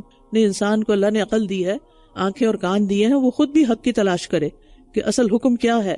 رسول اللہ صلی اللہ علیہ وسلم نے فرمایا دجال کے علاوہ میری امت کے لیے زیادہ خوفناک گمراہ کرنے والے امام ہیں. یعنی ایسے لوگ جو لیڈرشپ کے رول پر ہوں گے اور لوگوں کو صحیح بات بتانے کی بجائے غلط باتیں بتائیں گے اور وہ بھٹکائیں گے لوگوں کو. انسان کو ہمیشہ یہ دیکھنا چاہیے کہ وہ کس کو فالو کر رہا ہے، کس کی پیروی کر رہا ہے. اور آج کے دور میں تو یہ فتنہ اور بھی زیادہ ہو گیا، کیونکہ ہر طرح کے جو اسپیکرز ہیں اور ہر طرح کے اسکالرز ہیں، چاہے وہ صحیح ہیں یا نہیں ہیں، ان کی پریزنس ہے سوشل میڈیا پہ، لہٰذا ہر چیز فارورڈ ہو رہی ہوتی ہے اور یہیں سے لوگ پھر بعض اوقات بھٹک بھی جاتے ہیں. اے ہمارے رب، انہیں دگنا عذاب دے اور ان پر بہت بڑی لعنت فرما کیونکہ انہوں نے ہمیں بھٹکا دیا. اے لوگوں جو ایمان لائے ہو، تم ان لوگوں کی طرح نہ ہو جانا جنہوں نے موسیٰ کو اذیت دی تھی. یعنی تم اپنے پیغمبر کو ایسے اذیت مت دینا، تکلیف نہ دینا. تو جو بات انہوں نے کہی تھی اللہ نے اسے اس سے بری کر دیا اور اللہ کے نزدیک وہ بہت باعزت تھا. اللہ تعالیٰ موسیٰ علیہ السلام کی تعریف کر رہے ہیں وَكَانَ عِندَ اللَّهِ وَجِيهًا. یہ ہے اصل عزت کہ کسی کی قدر و عزت اور منزلت اللہ کے ہاں ہو. اس کی تمنا کرنی چاہیے، اس کی خواہش رکھنی چاہیے اور اس کے لیے محنت کرنی چاہیے. ہم لوگوں کے سامنے اچھا بننے کے لیے اور لوگوں کی نظروں میں جچنے کے لیے اللہ کو ناراض کرتے رہتے ہیں، لباس کے ذریعے، گفتگو کے ذریعے، طور طریقوں، چال چلن اور کاموں کے ذریعے. تو اس میں بہت محتاط ہونے کی ضرورت ہے. تو اہل ایمان کو نبی صلی اللہ علیہ وسلم کا اکرام سمجھایا جا رہا ہے، کیونکہ ایک موقع پر مال غنیمت کی تقسیم میں ایک شخص نے کہا کہ نبی صلی اللہ علیہ وسلم نے عدل و انصاف سے کام نہیں لیا. جب آپ تک یہ بات پہنچی تو آپ ناراض ہوئے، آپ کا چہرہ سرخ ہو گیا اور فرمایا موسیٰ پر اللہ کی رحمت ہو، انہیں اس سے کہیں زیادہ اذیت دی گئی لیکن انہوں نے صبر کیا. یعنی بنی اسرائیل نے، ان کی قوم نے ان کو طرح طرح سے ستایا اور آپ دیکھیں کہ ایک گائے ذبح کرنے کا حکم دیا، کہا تم مذاق کرتے ہو، اور پھر سوال پہ سوال، اور پھر کہا اللہ سے دعا کرو، خود ہی پوچھ کے آؤ، پتہ کر کے دو کیا کرنا ہے کیا نہیں کرنا، اور پھر جب کہا اطاعت کرو سمینا و اسینا، اور پھر کتاب میں تبدیلی، اور یعنی بے شمار چیزیں ہیں کہ جس کی وجہ سے انہوں نے اپنے پیغمبر کو اذیت دی. تو آج مسلمانوں کو منع کیا جا رہا ہے کہ وہ ایسا کوئی کام نہ کریں. اے لوگوں جو ایمان لائے ہو، اللہ سے ڈرو اور بالکل سیدھی بات کیا کرو. زو مانی باتیں اور پھر بل پھیر دے کے ادھر ادھر کی، یعنی ہر معاملے میں انسان کو اسٹریٹ فارورڈ ہونا چاہیے. اسٹریٹ فارورڈ ہونے کا یہ مطلب نہیں کہ انسان بدتمیز اور بد اخلاق ہو جائے اور جو دل میں ہو ایک دم منہ سے نکال کے دوسرے کے منہ پہ دے مارے. یہ مطلب نہیں ہے اس کا. اس کا مطلب یہ ہے کہ قتادہ کہتے ہیں عدل پر مبنی بات ہو, حسن بصری کہتے ہیں سچی بات ہو, قولا سدیدہ, درست تیر کی طرح سیدھی. اور اس کی دعا بھی مانگنی چاہیے, اللہم انی اسألک الہدی والسداد, اے اللہ میں تجھ سے ہدایت اور صحیح سچی زبان کا سوال کرتا ہوں. ایک اور دعا بھی, اللہم اہدنی وسددنی, اے اللہ مجھے ہدایت عطا فرما اور سیدھا رکھ. اور ہدایت کا نام لیتے وقت سیدھے رستے پر چلنے کو ذہن میں رکھ, بالکل سیدھا اسٹریٹ. اور سیدھا کرنے کی دعا کے وقت تیر کو سیدھا کرنے کی طرح اپنے مائنڈ میں ایک امیجنیشن بنائے. وہ تمہارے لیے تمہارے اعمال کی اصلاح کر دے گا اور تمہارے گناہوں کو بخش دے گا. اور جو بھی اللہ اور اس کے رسول کی اطاعت کرے تو یقیناً اس نے بہت بڑی کامیابی حاصل کر لی. یہ ہے اصل کامیابی. بے شک ہم نے اس امانت کو آسمانوں اور زمین اور پہاڑوں پر پیش کیا تو انہوں نے اسے اٹھانے سے انکار کر دیا اور وہ اس سے ڈر گئے اور انسان نے اسے اٹھا لیا. بے شک وہ بڑا ظالم, بڑا جاہل ہے. امانت کا مطلب کیا ہے؟ اپنی آزاد مرضی سے اللہ کے احکام کی اطاعت کی ذمہ داری لینا. اس کے علاوہ اللہ نے بندے کو جو نعمت بھی دی ہے وہ کیا ہے؟ امانت ہے. عبداللہ ابن عمر کہتے ہیں شرمگاہ امانت ہے, کان امانت ہے, آنکھ امانت ہے, زبان امانت ہے, پیٹ امانت ہے, ہاتھ امانت ہے, پاؤں امانت ہے. جس میں امانت نہیں اس کا کوئی ایمان نہیں. یعنی ان چیزوں کو مس یوز نہیں کرنا چاہیے, غلط استعمال ان کا نہیں کرنا چاہیے. انسان کی اپنی جان بھی امانت ہے, اسی لیے خودکشی سے منع کیا گیا. اللہ کی نافرمانیاں کر کے خود پہ ظلم کرنا یہ بھی درست نہیں. تو بہرحال مراد اس سے یہ ہے کہ اللہ تعالیٰ کے کچھ احکامات ایسے ہیں جنہیں ہر حال میں ماننا ہی ہے, اور جو شخص مانے گا, پسندیدہ امور کو اختیار کرے گا, اس کے لیے جنت ہے. تو اصل میں یہ ذمہ داری ساری مخلوق پہ پیش کی گئی کہ کون اللہ کی اطاعت اپنی مرضی سے کرے گا تو اطاعت کرنے پر اسے جنت ملے, اور جو نہیں کرے گا پھر اپنی چوائس سے اس کے لیے جہنم ہے. تو یہ پیشکش آسمانوں, زمینوں, پہاڑوں کو کی گئی. وہ اس ذمہ داری کو اٹھانے سے ڈر گئے. کیوں ڈر گئے؟ کہ اگر نہ پوری کر سکے تو جہنم میں نہ جائیں. لیکن جب انسان کو یہ پیشکش کی گئی تو اس نے یہ ذمہ داری اٹھا لی. تو اس سے بھی پتہ چلتا ہے کہ آسمان, زمین اور باقی چیزیں جو ہیں بظاہر بے جان لگتی ہیں, لیکن ان کے اندر بھی ایک شعور ہے. یہ چیزیں شعور بھی رکھتی ہیں تاکہ اللہ منافق مردوں اور منافق عورتوں اور مشرک مردوں اور مشرک عورتوں کو عذاب دے, اور اللہ مومن مردوں اور مومن عورتوں پر مہربان ہو جائے, اور اللہ بہت بخشنے والا, نہایت رحم کرنے والا ہے. سورۃ سبا. سب تعریفیں اللہ کے لیے ہیں جس کی ملکیت میں وہ سب کچھ ہے جو آسمانوں اور زمین میں ہے, اور آخرت میں بھی سب تعریفیں اسی کے لیے ہیں, اور وہ خوب حکمت والا, خوب باخبر ہے. یہاں وجہ کیا بتائی گئی کہ سب تعریفیں کیوں اس کے لیے ہیں؟ کیونکہ ساری کائنات کا نظام وہی سنبھالے ہوئے ہے. ہر چیز میں جو خوبی ڈالی اس نے وہ اسی کی ڈالی ہوئی ہے, اسی کی عطا کردہ ہے. تو ظاہر میں اگر کسی انسان کی بھی تعریف ہو رہی ہو تو دراصل دل میں یہی ہونا چاہیے کہ اللہ نے اس کو دیا ہے اور وہ بھی اللہ ہی کو کریڈٹ جاتا ہے, اسی کی تعریف ہے. اور آخرت میں تو ہر ایک کی زبان پر الحمدللہ ہوگا, صرف اللہ ہی کی تعریف ہو رہی ہوگی. نبی صلی اللہ علیہ وسلم بھی ان الفاظ سے اللہ کی حمد بیان کریں گے جو اس سے پہلے کبھی نہیں کی ہوگی. وہ جانتا ہے جو کچھ زمین میں داخل ہوتا ہے اور جو کچھ اس سے نکلتا ہے, اور جو آسمان سے اترتا ہے اور جو کچھ اس میں چڑھتا ہے, اور وہ نہایت رحم کرنے والا, بہت بخشنے والا ہے. اور جن لوگوں نے کفر کیا کہتے ہیں ہم پر قیامت نہیں آئے گی, یعنی قیامت کا انکار کرتے ہیں. آپ کہہ دیجئے کیوں نہیں, میرے رب کی قسم جو غیب کا جاننے والا ہے وہ یقیناً تم پر ضرور آئے گی.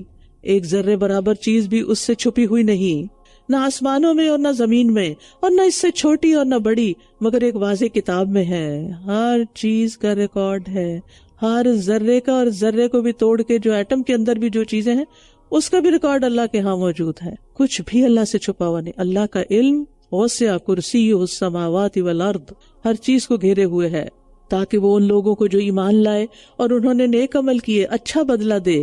یہی وہ لوگ ہیں جن کے لیے مغفرت اور عمدہ رزق ہے, اور وہ لوگ جنہوں نے ہماری آیات کو نیچا دکھانے کی کوشش کی, یہی وہ لوگ ہیں جن کے لیے بدترین قسم کا عذاب ہے. آیات کا مقابلہ کرنا, عاجز کرنا, نیچا دکھانا, کس طرح کہ کبھی کہا جائے یہ جادو ہے, کبھی کہا جائے شعر ہے, کبھی کہے پہلے لوگوں کے افسانے ہیں, اور لوگوں کو اس سے روکا جائے, تو یہ سب اس میں شامل ہوتا ہے. اور وہ لوگ جنہیں علم دیا گیا وہ دیکھ لیں گے کہ جو کچھ آپ پر آپ کے رب کی طرف سے اتارا گیا ہے وہ سراسر حق ہے, اور وہ بہت زبردست خوب تعریف والے رب کے راستے کی طرف رہنمائی کرتا ہے. اور یہاں یرا سے مراد رؤیت قلبی ہے، یعنی علم یقینی، صرف آنکھوں سے دیکھنا نہیں۔ اہل علم سے مراد صحابہ بھی ہیں اور عام مومن بھی ہیں جو علم رکھتے ہوں، جو اس بات کو جانتے ہیں اور یقین رکھتے ہیں۔ اور جن لوگوں نے کفر کیا کہتے ہیں کیا ہم تمہیں اس شخص کے بارے میں بتائیں جو تمہیں خبر دیتا ہے کہ جب تم پوری طرح ریزہ ریزہ کر دیے جاؤ گے تو بے شک تم ضرور ایک نئی پیدائش میں ہوگے۔ یعنی مذاق کے طور پر یہ باتیں کرتے تھے۔ کیا اس نے اللہ پر جھوٹ گڑھ لیا ہے یا اسے جنون لاحق ہے؟ مانتے نہیں تھے، وہ سمجھتے تھے کہ اپنے پاس سے کہہ رہے ہیں یہ سب کچھ، بلکہ وہ لوگ جو آخرت پر ایمان نہیں لاتے وہ عذاب میں اور بہت دور کی گمراہی میں ہیں۔ یعنی وہ اتنا دور نکل گئے کہ انہیں اصل بات سمجھ نہیں آ رہی، نبی صلی اللہ علیہ وسلم کی رسالت کو پہچان ہی نہیں پا رہے۔ تو کیا انہوں نے اس کی طرف نہیں دیکھا جو آسمان اور زمین میں اور ان کے آگے پیچھے ہے؟ یعنی اللہ کی نشانیاں تو دیکھیں، اگر ہم چاہیں تو انہیں زمین میں دھسا دیں یا ہم ان پر آسمان سے کچھ ٹکڑے گرا دیں۔ یعنی یہ نہیں مان رہے تو ہم انہیں سزا دینے پر پوری طرح قادر ہیں، لیکن اللہ نے ہر ایک کو مہلت دی ہوئی ہے۔ بے شک اس میں ہر رجوع کرنے والے بندے کے لیے ضرور ایک نشانی ہے، اور بلا شبہ ہم نے داؤد کو اپنے پاس سے بڑا فضل عطا کیا۔ اے پہاڑو اس کے ساتھ تسبیح کیا کرو، اور اے پرندو تم بھی، اور ہم نے اس کے لیے لوہے کو نرم کر دیا۔ داؤد علیہ السلام کو اللہ تعالیٰ نے نبوت کے علاوہ بہت سی خوبیوں سے نوازا تھا، اور ان نعمتوں کے علاوہ جن کا ذکر اس آیت میں ہوا ہے ایک اور بڑی زبردست نعمت تھی، اور وہ تھی خوبصورت آواز، جس کے ذریعے وہ اللہ تعالیٰ کی تسبیح پڑھتے، ہمز پڑھتے جو زبور میں ان کو دی گئی تھی۔ تو اس آواز کو سن کر پتھر کے ٹھوس پہاڑ بھی تسبیح خوانی میں مصروف ہو جاتے، یعنی ایکو ہونے لگتا، اڑتے پرندے ٹھہر جاتے، اور وہ بھی داؤد علیہ السلام کے ساتھ تسبیح میں مصروف ہو جاتے۔ سبحان اللہ، اللہ جس کو چاہے جس چیز سے نواز دے۔ ان عمل سابغات وقدر فی السرد، یہ کہ کشادہ زرہیں بناؤ، یعنی اللہ تعالیٰ نے داؤد علیہ السلام کو جو لوہا نرم کر کے دیا تو فرمایا کہ اس سے زرہیں بناؤ، اور کڑیاں جوڑتے وقت ہلکے ٹھیک انداز پر رکھو، اور نیک عمل کیا کرو۔ یعنی ٹیکنالوجی اپنی جگہ، انڈسٹری اپنی جگہ، لیکن اس کے ساتھ ساتھ عمل اچھے کرو۔ جو کچھ تم کیا کرتے ہو میں اسے خوب دیکھنے والا ہوں۔ یہ لفظ سابغات آیا ہے، پوری لمبی زرہیں جو لڑنے والے کے پورے جسم کو پوری طرح ڈھانک لیں اور دشمن کے وار سے محفوظ رہیں۔ تو یہ سب سے پہلے داؤد علیہ السلام نے اسلحہ تیار کیا تھا۔ اور پھر خاص طور پر آپ دیکھیے اللہ تعالیٰ احکامات دے رہے ہیں کہ کڑیاں جوڑنے میں کیل اتنے باریک نہ ہو کہ جوڑ حرکت ہی کرتے رہے، ڈھیلے ڈھالے ہوں، اور نہ اتنے سخت ہو کہ وہ ہلکا تنگ ہو جائے اور وہ ٹوٹ ہی جائے اور پہنا نہ جا سکے۔ اور ان نعمتوں کے بدلے عمل صالح کے ذریعے شکر گزار بنو۔ وَلِسُلَيْمَانَ الرِّيحَ غُدُوُّهَا شَهْرٌ وَرَوَاحُهَا شَهْرٌ، اور سلیمان کے لیے ہوا کو مسخر کر دیا، اس کا صبح کا چلنا ایک ماہ کی مسافت اور اس کا شام کا چلنا بھی ایک ماہ کی مسافت کا تھا۔ اور ہم نے اس کے لیے تانبے کا چشمہ بہا دیا، پگھلا ہوا تانبا، اور جنوں کو بھی اس کے لیے مسخر کیا جو اس کے رب کے اذن سے اس کے سامنے کام کرتے تھے، مسخر تھے۔ اور ان میں سے جو بھی ہمارے حکم سے سرتابی کرتا ہم اسے بھڑکتی ہوئی آگ کا مزہ چکھاتے تھے، بسم ہو کے رہ جاتا تھا۔ تو سلیمان علیہ السلام کے بارے میں آتا ہے کہ وہ اپنے تخت پر بیٹھ جاتے اور ہوا کو حکم دیتے، جس طرف انہوں نے جانا ہوتا تو وہ تخت اٹھاتی اور جیسے بادل جا رہے ہوتے ہیں ایسے وہ ان کو لے جاتی۔ صبح کے وقت اتنی دور تک جتنے میں ایک مسافر ایک مہینے میں پہنچے چل چل کے یا سواری پر، تو وہ اتنی تیزی سے وہاں پہنچ جاتے تھے، سمجھے چند گھنٹوں میں۔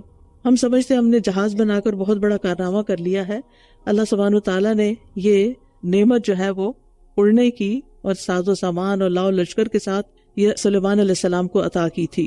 اور اسی طرح صبح کو جاتے مہینے کی مسافت پر اور شام کو واپس آ جاتے، یعنی ایک دن میں 2 مہینوں کی مسافت طے کرتے تھے۔ کتنا دور ایکسپیڈیشن پہ جاتے ہوں گے۔ اور پھر ان کے لیے تانبے کے چشمے بہا دیے گئے اور اس سے انہوں نے بڑے بڑے برتن اور چیزیں بنائیں، اور پھر جنات کو ان کے تابع کیا۔ جو جن بھی سرکشی کرتا فرشتہ اس کو مارتا اور جل کے بسم ہو جاتا۔ وہ اس کے لیے بناتے تھے جو وہ چاہتا تھا، بڑی بڑی عمارتیں، یہ جنات کی تعمیر ہے۔ اور یہ کہا جاتا کہ مسجد اقصی جو ہے اس کے اوپر جو بھاری بھاری پتھر لگے ہوئے، آپ میں سے کوئی گیا، کسی نے دیکھا ہے؟ تو اس تعمیر کو دیکھے، ویڈیوز میں بھی دیکھے تو حیرت ہوتی ہے کہ اتنے بھاری پتھر کس طرح اوپر رکھے گئے۔ تو بعض یہی کہتے ہیں کہ جنات نے ہی تعمیر کیا تھا اس کا اسٹرکچر۔ اور مجسمے اور حوضوں کی طرح کے لگن، یعنی پورے پونڈ جتنا ایک بڑا تھال نہیں ہوتا جیسے لگن، اور گڑی ہوئی دیگیں، یعنی اتنی بڑی بھاری دیگ پیتل کی کہ کوئی اٹھا نہیں سکتا تھا اس، جیسے وہ اجمیر شریف میں کہتے ہیں نا کہ وہ جو دیگ ہے اس کے اندر سیڑھی لگی ہوئی ہے اور پھر نیچے سے کھانا لے جا کے اس کے اندر گرایا جاتا ہے۔ تو ان کے لیے بھی، کیونکہ ان کے لشکر بہت بڑے تھے، بہت بڑے پیمانے پہ کھانا چاہیے تھا، اللہ نے اسباب بھی ویسے ہی پیدا کر دیے. اے آل داؤد شکر کرنے کے لیے عمل کرو. اعملوا آل داؤد شکرا. اور میرے بندوں میں سے کم ہی شکر گزار ہیں. یعنی نعمتیں تو بہت لوگوں کو ملتی ہیں لیکن شکر ادا نہیں کرتے. شکر ادا ہوتا ہے نیک اعمال کر کے، صرف زبانی باتیں کر کے نہیں. اور محاریب جو ہے محراب کی جمع ہے. بلند محلات، عالی شان عمارتیں، مساجد اور تماثیل، یہ جو مجسمے ہیں یہ غیر حیوان چیزوں کی ہوتی تھی، کسی جاندار کی تصویر نہیں ہوتی تھی. جواب جابیہ کی جمع، جپان جپنا کی، یعنی جس میں پانی جمع کیا جاتا ہے. حوض جتنے بڑے لگن اور دیگیں، اور کہا جاتا کہ یہ دیگیں پہاڑوں کو تراش کر بنائی جاتی تھی جن کو ادھر ادھر موو نہیں کر سکتے تھے. ہزاروں افراد کا کھانا بیک وقت پک جاتا تھا اور یہ سارے کام جنات کرتے تھے. پھر جب ہم نے اس پر موت کا فیصلہ کیا تو جنوں کو اس کی موت کی خبر زمین کے کیڑے دیمک نے دی جو اس کا عصا کھا رہا تھا. پھر جب وہ گر پڑا تو جنوں پر واضح ہو گیا کہ اگر وہ غیب کا علم رکھتے ہوتے تو رسوا کن عذاب میں مبتلا نہ ہوتے. اصل میں سلیمان علیہ السلام کے زمانے میں جنات جو اتنے بڑے بڑے کام کر رہے تھے تو لوگوں کے اندر یہ مشہور ہو گیا کہ جن غیب جانتے ہیں. اور آج تک یہ بات ہمارے لوگوں میں مشہور ہے کہ غیب کا علم چوری کس نے کی، فلاں جو گم شدہ ہے وہ کہاں چلا گیا، ڈھونڈ کے لاؤ. کچھ لوگ ہیں جو یہ دعویٰ کرتے کہ انہوں نے جن مسخر کیے اور ان سے کام لیتے ہیں. ایسا کرنا نہیں چاہیے. یہ حضرت سلیمان علیہ السلام کے بعد کسی کے لیے جائز نہیں. تو بہرحال ان کے زمانے میں یہ مشہور ہو گیا کہ جنات غیب کی خبریں جانتے ہیں. تو اللہ تعالیٰ نے سلیمان علیہ السلام کی موت کے ذریعے یہ بات واضح کر دی اور اس عقیدے کا فساد جو ہے اس کو کلیئر کر دیا کہ اگر وہ غیب جانتے ہوتے تو سلیمان علیہ السلام کی موت کے بعد وہ ان کے کاموں میں نہ لگے رہتے، کیونکہ ان کے علاوہ تو کوئی اور ان سے کام لے بھی نہیں سکتا تھا. لقد کان لسبأ فی مسکنہم آیہ، بلا شبہ قوم سبا کے لیے ان کے رہنے کی جگہ میں ایک نشانی تھی. خوبصورت جگہ تھی وہ. دائیں اور بائیں طرف 2 باغ تھے. اپنے رب کے رزق میں سے کھاؤ اور اس کا شکر ادا کرو. عمدہ شہر اور خوب بخشنے والا رب. سبا وہی قوم تھی جس کی طرف ملکہ سبا یا ملکہ بلقیس جو تھی وہ منسوب ہے، جو حضرت سلیمان علیہ السلام کے زمانے میں مسلمان ہو گئی تھی. تو قوم ہی کے نام پر ملک کا نام بھی ہے، اور آج کل یمن کے نام سے علاقہ معروف ہے. بہت خوشحال ملک تھا، بری اور بحری تجارت میں بھی بہت ممتاز تھا، زراعت اور باغبانی میں بھی بڑا نمایاں تھا. اور یہ دونوں چیزیں ہی، تجارت اور زراعت، یہ کسی قوم کی ترقی کا ذریعہ بنتی ہے.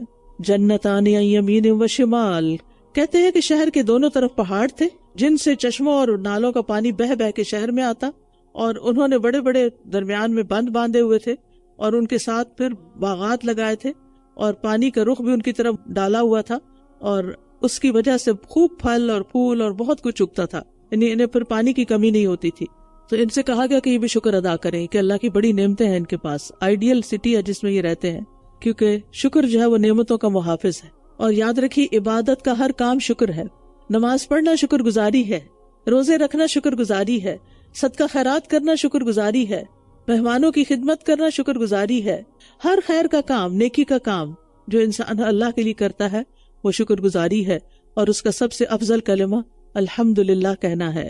حسن بصری کہتے ہیں اللہ جسے چاہتا ہے نعمتوں سے فائدہ پہنچاتا ہے، اور اگر ان نعمتوں کا شکر ادا نہ کیا جائے تو انہی کو عذاب میں تبدیل کر دیتا ہے. وہی نعمتیں بلا بن جاتی ہیں.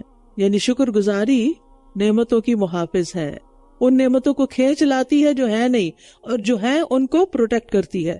لیکن انہوں نے شکر نہیں کیا. داؤد علیہ سلیمان علیہ السلام تو شکر ادا کرنے والے تھے، اللہ نے ان کی نعمتیں برقرار رکھی، لیکن یہ قوم شکر گزار نہیں تھی. تو ہوا کیا؟ فَأَعْرَضُوا، انہوں نے منہ موڑ لیا، تو ہم نے ان پر بن توڑ سیلاب بھیج دیا، اور ہم نے انہیں ان کے 2 باغوں کے بدلے 2 ایسے باغ دیے جو بدمزہ پھلوں، چھاؤ کے درختوں اور کچھ تھوڑی سی بیریوں والے تھے. یعنی سیلاب آیا، سب کچھ بہا کے لے گیا، اور اس کے بعد جاڑ جنکار اگنا شروع ہو گئی. سیل العارم، بن توڑ سیلاب، یعنی وہ ساری زرخیز مٹی جو تھی وہ بہہ گئی، اور ان کے پاس کچھ نہ رہا سوائے کڑوے کو سیلے پھلوں کے. تو اس سے پتہ چلتا ہے کہ نافرمانیاں نعمتوں کے چھن جانے کا سبب ہوتی ہیں، اور نافرمانیاں نعمتوں کے لیے آگ کی حیثیت رکھتی ہے. جیسے آگ لکڑی کو کھا جاتی ہے نا، تو اللہ کی نافرمانی بھی نعمتوں کو زوال پذیر کر دیتی ہے. ذالک جزیناہم بما کفروا، ان کی ناشکری کا ہم نے انہیں یہ بدلہ دیا، اور ہم سخت ناشکرے کو ایسا ہی بدلہ دیتے ہیں. سخت ناشکرے کو ایسا ہی بدلہ دیتے ہیں کہ اس کی نعمتیں اس سے چھن جاتی ہیں. وَجَعَلْنَا بَيْنَهُمْ وَبَيْنَ الْقُرَى الَّتِي بَارَكْنَا فِيهَا قُرًى ظَاهِرَةً وَقَدَّرْنَا فِيهَا السَّيْرَ، اور ہم نے ان کے اور ان کی بستیوں کے درمیان جن میں ہم نے برکت دی تھی چند نمایاں بستیاں بنائی تھی، اور جن کی مسافت ہم نے اندازے پر رکھی تھی، تم ان میں راتوں اور دنوں کو امن و امان سے چلو پھرو۔ تو انہوں نے کہا، اے ہمارے رب، ہمارے سفروں کے درمیان دوری پیدا کر دے۔ اور انہوں نے خود اپنی جانوں پر ظلم کیا، اور ہم نے انہیں افسانے بنا دیا اور ہر طرح سے مکمل طور پر ریزہ ریزہ کر دیا۔ بے شک اس میں ہر بہت صبر کرنے والے، بہت شکر کرنے والے کے لیے یقیناً بڑی نشانیاں ہیں۔ اور بلا شبہ ابلیس نے ان کے بارے میں اپنا گمان سچ کر دکھایا، پس مومنوں کے ایک گروہ کے سوا سب نے اس کی پیروی کی۔ ابن قتیبہ کہتے ہیں کہ ابلیس نے جب یہ درخواست کی کہ مجھے ڈھیل دی جائے تو اللہ نے اس کو ڈھیل دے دی۔ اس نے کہا، میں ضرور بہکاؤں گا ان کو اور گمراہ کروں گا۔ یہ بات کہتے ہوئے اس کو یقین نہیں تھا کہ وہ واقعی یہ کر سکے گا یا نہیں۔ اس نے ایک دعویٰ تو کر دیا، گمان کی بنیاد پہ یہ بات کہی، لیکن لوگوں نے اس کا گمان سچ کر دیا۔ جو وہ کرنا چاہتا تھا وہ انہوں نے اس کو کرنے دیا، یعنی اپنے ساتھ وہ سب کرنے دیا جو ابلیس ان کے ساتھ کرنا چاہتا تھا، کیونکہ اس کو آئیڈیا تو نہیں تھا کہ بندے کتنی بات مانتے ہیں، اور اس کا ان پر کوئی زور نہ تھا، مگر اس لیے کہ ہم جان لیں کہ کون ان میں سے آخرت پر ایمان رکھتا ہے اور کون ہے جو اس کے بارے میں شک میں ہے، اور آپ کا رب ہر چیز پر خوب نگہبان ہے۔ کہہ دیجئے، پکارو ان کو جنہیں تم اللہ کے سوا معبود سمجھتے ہو۔ وہ آسمانوں اور زمین میں ایک ذرے کے برابر بھی کسی چیز کے مالک نہیں، اور نہ ان کے لیے ان دونوں میں کوئی حصہ ہے اور نہ ان میں سے کوئی اس کا مددگار ہے۔ تو پھر کیوں پکارتے ہو ان کو جن کے ہاتھ خالی ہیں، جن کے پاس کچھ بھی نہیں، اور اس کے پاس سفارش بھی کوئی فائدہ نہ دے گی سوائے اس کے جس کے لیے وہ خود اجازت دے دے۔ یہاں تک کہ جب ان کے دلوں سے گھبراہٹ دور کر دی جاتی ہے تو وہ کہتے ہیں، تمہارے رب نے کیا فرمایا؟ وہ کہتے ہیں، حق فرمایا، اور وہ بہت بلند، بہت بڑا ہے۔ یعنی آسمان پر اللہ کا فیصلہ نازل ہوتے وقت یہ فرشتوں کی حالت ہوتی ہے۔ اس کی تفصیلات احادیث میں ملتی ہیں۔ کہہ دیجئے، کون تمہیں آسمانوں اور زمین سے رزق دیتا ہے؟ کہہ دیجئے کہ اللہ ہی، اور بے شک ہم یا تم یقیناً ہدایت پر ہیں یا کھلی گمراہی میں ہیں۔ کہہ دیجئے، نہ تم سے اس کے بارے میں پوچھا جائے گا جو ہم نے جرم کیے، اور نہ ہم سے اس کے بارے میں پوچھا جائے گا جو تم عمل کرتے ہو۔ کہہ دیجئے، ہمارا رب ہمیں جمع کرے گا، پھر وہ ہمارے درمیان حق کے ساتھ فیصلہ کرے گا، اور وہ زبردست فیصلہ کرنے والا، خوب جاننے والا ہے۔ کہہ دیجئے، مجھے وہ تو دکھاؤ جنہیں تم نے اس کے ساتھ شریک بنا کر ملا دیا ہے۔ ہرگز نہیں، یعنی وہ تو شریک ہے ہی نہیں، بلکہ وہ اللہ بہت زبردست، خوب حکمت والا ہے، یعنی وہی کافی ہے معبود ہونے کے لیے۔ اور ہم نے آپ کو تمام لوگوں کے لیے خوشخبری دینے والا اور ڈرانے والا بنا کر بھیجا ہے، لیکن اکثر لوگ جانتے نہیں۔ یہ محمد صلی اللہ علیہ وسلم کی خاص صفت ہے باقی انبیاء کے مقابلے میں، کہ آپ تمام انسانیت کے لیے رسول ہیں، قیامت تک کے لیے۔ آپ نے فرمایا، پہلے انبیاء خاص اپنی قوموں کی ہدایت کے لیے بھیجے جاتے تھے، لیکن مجھے تمام انسانوں کی طرف بھیجا گیا ہے۔ اور یہ کہتے ہیں کہ یہ وعدہ کب پورا ہوگا اگر تم سچے ہو؟ کہہ دیجئے، تمہارے لیے وعدے کا ایک دن مقرر ہے جس سے نہ تم ایک گھڑی پیچھے ہو سکتے ہو اور نہ آگے بڑھ سکتے ہو۔ وقال الذین کفروا، اور جن لوگوں نے کفر کیا کہنے لگے، ہم ہرگز اس قرآن پر ایمان نہیں لائیں گے اور نہ ہی اس پر جو اس سے پہلے ہے۔ اور کاش آپ دیکھیں ان ظالموں کو جب وہ اپنے رب کے سامنے کھڑے کیے جائیں گے، وہ ایک دوسرے کی بات کو رد کر رہے ہوں گے، آپس میں ایک دوسرے کے خلاف ہو جائیں گے۔ وہ لوگ جو کمزور سمجھے جاتے تھے تکبر کرنے والوں سے کہیں گے، اگر تم نہ ہوتے تو یقیناً ہم مومن ہوتے۔ یہ کفار مکہ کا حد سے زیادہ کفر اور عناد تھا، جس کی وجہ سے وہ قرآن اور قرآن سے پہلے نازل شدہ کتابوں کو ماننے کو تیار ہی نہیں تھے۔ وہ لوگ جنہوں نے تکبر کیا ان لوگوں سے کہیں گے جو کمزور سمجھے گئے تھے، کیا ہم نے تمہیں ہدایت اختیار کرنے سے روکا تھا جبکہ وہ تمہارے پاس آ چکی تھی؟ بلکہ تم خود ہی مجرم لوگ تھے۔ یعنی دنیا کے لالچ میں ایک دوسرے کے پیچھے جانے والے لوگ قیامت کے دن ایک دوسرے کو مجرم کہیں گے، اور وہ لوگ جو کمزور سمجھے گئے تھے تکبر کرنے والوں سے کہیں گے، بلکہ یہ تو تمہاری دن اور رات کی چال تھی جب تم ہمیں حکم دیتے تھے کہ ہم اللہ کے ساتھ کفر کریں اور اس کے لیے کوئی شریک ٹھہرائیں، اور جب وہ عذاب دیکھیں گے تو ندامت کو چھپائیں گے، اور جن لوگوں نے کفر کیا ان کی گردنوں میں ہم توق ڈال دیں گے، اور وہ اسی کا بدلہ دیے جائیں گے جو کچھ وہ کیا کرتے تھے۔ تو یہاں دیکھیں کہ اپنی گمراہی کا الزام ہر کوئی دوسرے کو دے رہا ہوگا کہ تمہاری چالوں اور سازشوں نے ہمیں ہدایت سے روک رکھا، اور دونوں فریق قیامت کے دن اپنی شرمندگی اور ندامت چھپائیں گے۔ وما ارسلنا فی قریۃ من نذیر الا قال مترفوها انا بما ارسلتم به کافرون، اور ہم نے جس بستی میں جو بھی خبردار کرنے والا بھیجا اس کے خوشحال لوگوں نے یہی کہا کہ جس کے ساتھ تم بھیجے گئے ہو ہم اس کا انکار کرنے والے ہیں۔ یعنی انبیاء کی دعوت کی مخالفت کرنے والے لوگ عموماً خوشحال اور متکبر لوگ رہے ہیں۔ وقالوا نحن اکثر اموالا واولادا وما نحن بمعذبین، اور انہوں نے کہا ہم مال اور اولاد میں زیادہ ہیں اور ہم ہرگز عذاب دیے جانے والے نہیں ہیں۔ یہ تھا سبب ان کے انکار کا۔ مال و اولاد کی کثرت کی وجہ سے ان کے دماغ چل گئے تھے اور وہ سمجھتے تھے کہ یہ اللہ کی رضامندی کی دلیل ہے کہ ہمیں مال بھی بہت ملا، اولاد بھی بہت ملی، جس کا مطلب ہے اللہ ہم سے راضی۔ کہہ دیجئے میرا رب جس کے لیے چاہتا ہے رزق کشادہ کر دیتا ہے اور تنگ کر دیتا ہے، لیکن اکثر لوگ جانتے نہیں۔ یعنی دنیا کی خوشحالی اللہ کی طرف سے بس ایک آزمائش ہے، کسی کو دے کے آزماتا ہے اور کسی سے لے کے آزماتا ہے۔ وما اموالکم ولا اولادکم بالتی تقربکم عندنا زلفا، اور تمہارے مال اور تمہاری اولاد ایسے نہیں جو تمہیں مرتبے میں ہم سے قریب کر دے۔ ہاں، جو کوئی ایمان لایا اور اس نے نیک عمل کیے تو ان لوگوں کے لیے دگنا بدلہ ہے اس کے عوض جو انہوں نے عمل کیے، اور وہ بالا خانوں میں امن سے ہوں گے۔ وَهُمْ فِي الْغُرُفَاتِ آمِنُونَ اللہم اجعلنا منہم۔ یاد رکھیے اولاد تو دنیا میں بھی کام نہیں آتی، آخرت میں کیا کام آئے گی۔ ایک سینئر مسلم تاجر سے کسی نے پوچھا کہ اللہ نے آپ کو 95 سال کی عمر دی ہے، یعنی 1 صدی پوری تقریباً، تو اس لمبی زندگی میں آپ نے کیا سیکھا، کیا تجربہ کیا؟ پہلے تو وہ چپ رہے، پھر بڑے سنجیدہ انداز میں کہنے لگے کوئی تجربہ نہیں، بس پیدا ہوئے، بڑے ہوئے تو بزنس میں لگ گئے، شادی ہوئی، بچے پیدا کیے، بچوں کو سیٹل کیا، اب آخر عمر میں بچوں کا دکھ جھیل رہے ہیں اور موت کا انتظار کر رہے ہیں۔ یہ کمایا ہے، اور یہ ہر گھر کی کہانی ہے، اور ہر ماں باپ کا یہی حال ہے کہ وہ اپنی ساری محبتیں بچوں پر فوکس کر دیتے اور ان کی وجہ سے سارے کام چھوڑ دیتے۔ ہائے میرا بچہ، وہ آ رہا ہے، وہ جا رہا ہے، وہ ایسا ہو رہا ہے، ویسا ہو رہا ہے، اور جو ہماری اپنی ذات ہے وہ بھی بلا دیتے اور اپنی عبادت اور نیکی کے کام اور سب کچھ ختم ہو جاتا ہے۔ لیکن ہوتا کیا ہے، بچے بڑے ہی بے وفا نکلتے ہیں، وہ اپنے ماں باپ کو چھوڑ کے اپنی اللہ کی زندگی بناتے ہیں، اپنی مرضی سے رہنا چاہتے ہیں۔ اور یہاں تو آپ دیکھیں کہ تھوڑے سے بڑے ہوتے ہیں تو کہاں ہے بچہ، موو آؤٹ کر گیا۔ سمپل سی بات ہے، موو آؤٹ، یعنی ماں باپ کو دوسرے لفظوں میں کہنا وہ ہمیں چھوڑ گیا ہے، یہ نہیں کوئی کہتا۔ تو اب آپ دیکھیں کہ ماں باپ بھی ساری خوشیاں اولاد میں ڈھونڈتے ہیں اور ہر طرح سے انہی کو خوش کرنا چاہتے ہیں اور اسی میں زندگی بتا دیتے ہیں، لیکن جواباً ان کو زیادہ تر کیا ملتے ہیں؟ غم، غم ہی غم، اور خاص طور پر آخری عمر میں۔ تو یاد رکھیے اولاد کی دنیا بنانے کی خاطر اپنی آخرت کو گھاٹے میں نہیں ڈالنا، حلال حرام کی پرواہ کیے بغیر ان کے لیے سب کچھ بنا رکھیں تو یہ درست نہیں۔ تو بعض اوقات مال اور اولاد اللہ کے تقرب کی بجائے اللہ کے غصے کا سبب بن جاتے ہیں۔ ہاں، ایمان اور عمل صالح کے ذریعے مال اور اولاد اللہ کے ہاں تقرب کا ذریعہ بنتی ہے۔ یعنی جو بچے نیک ہوتے ہیں یا والدین کے پھر اطاعت گزار فرما بردار ہوتے ہیں، پھر وہ دنیا میں بھی کام آتے ہیں اور آخرت میں بھی ان کے اعمال صدقہ جاریہ بن جائیں گے اور دعائیں کام آئیں گی۔ اور جو لوگ ہماری آیات کو نیچا دکھانے کی کوشش کرتے ہیں، یہی لوگ عذاب میں حاضر کیے جانے والے ہیں۔ یعنی اللہ کی آیات کو نیچا دکھانے والے ہر وقت عذاب میں رہیں گے، حاضر رہیں گے، غائب نہیں ہوں گے۔ کہہ دیجئے بے شک میرا رب اپنے بندوں میں سے جس کے لیے چاہتا ہے رزق کشادہ کر دیتا ہے اور تنگ کر دیتا ہے، اور جو کچھ بھی تم خرچ کرتے ہو تو اس کی جگہ وہ اور دیتا ہے، اور وہ سب سے بہتر رزق دینے والا ہے۔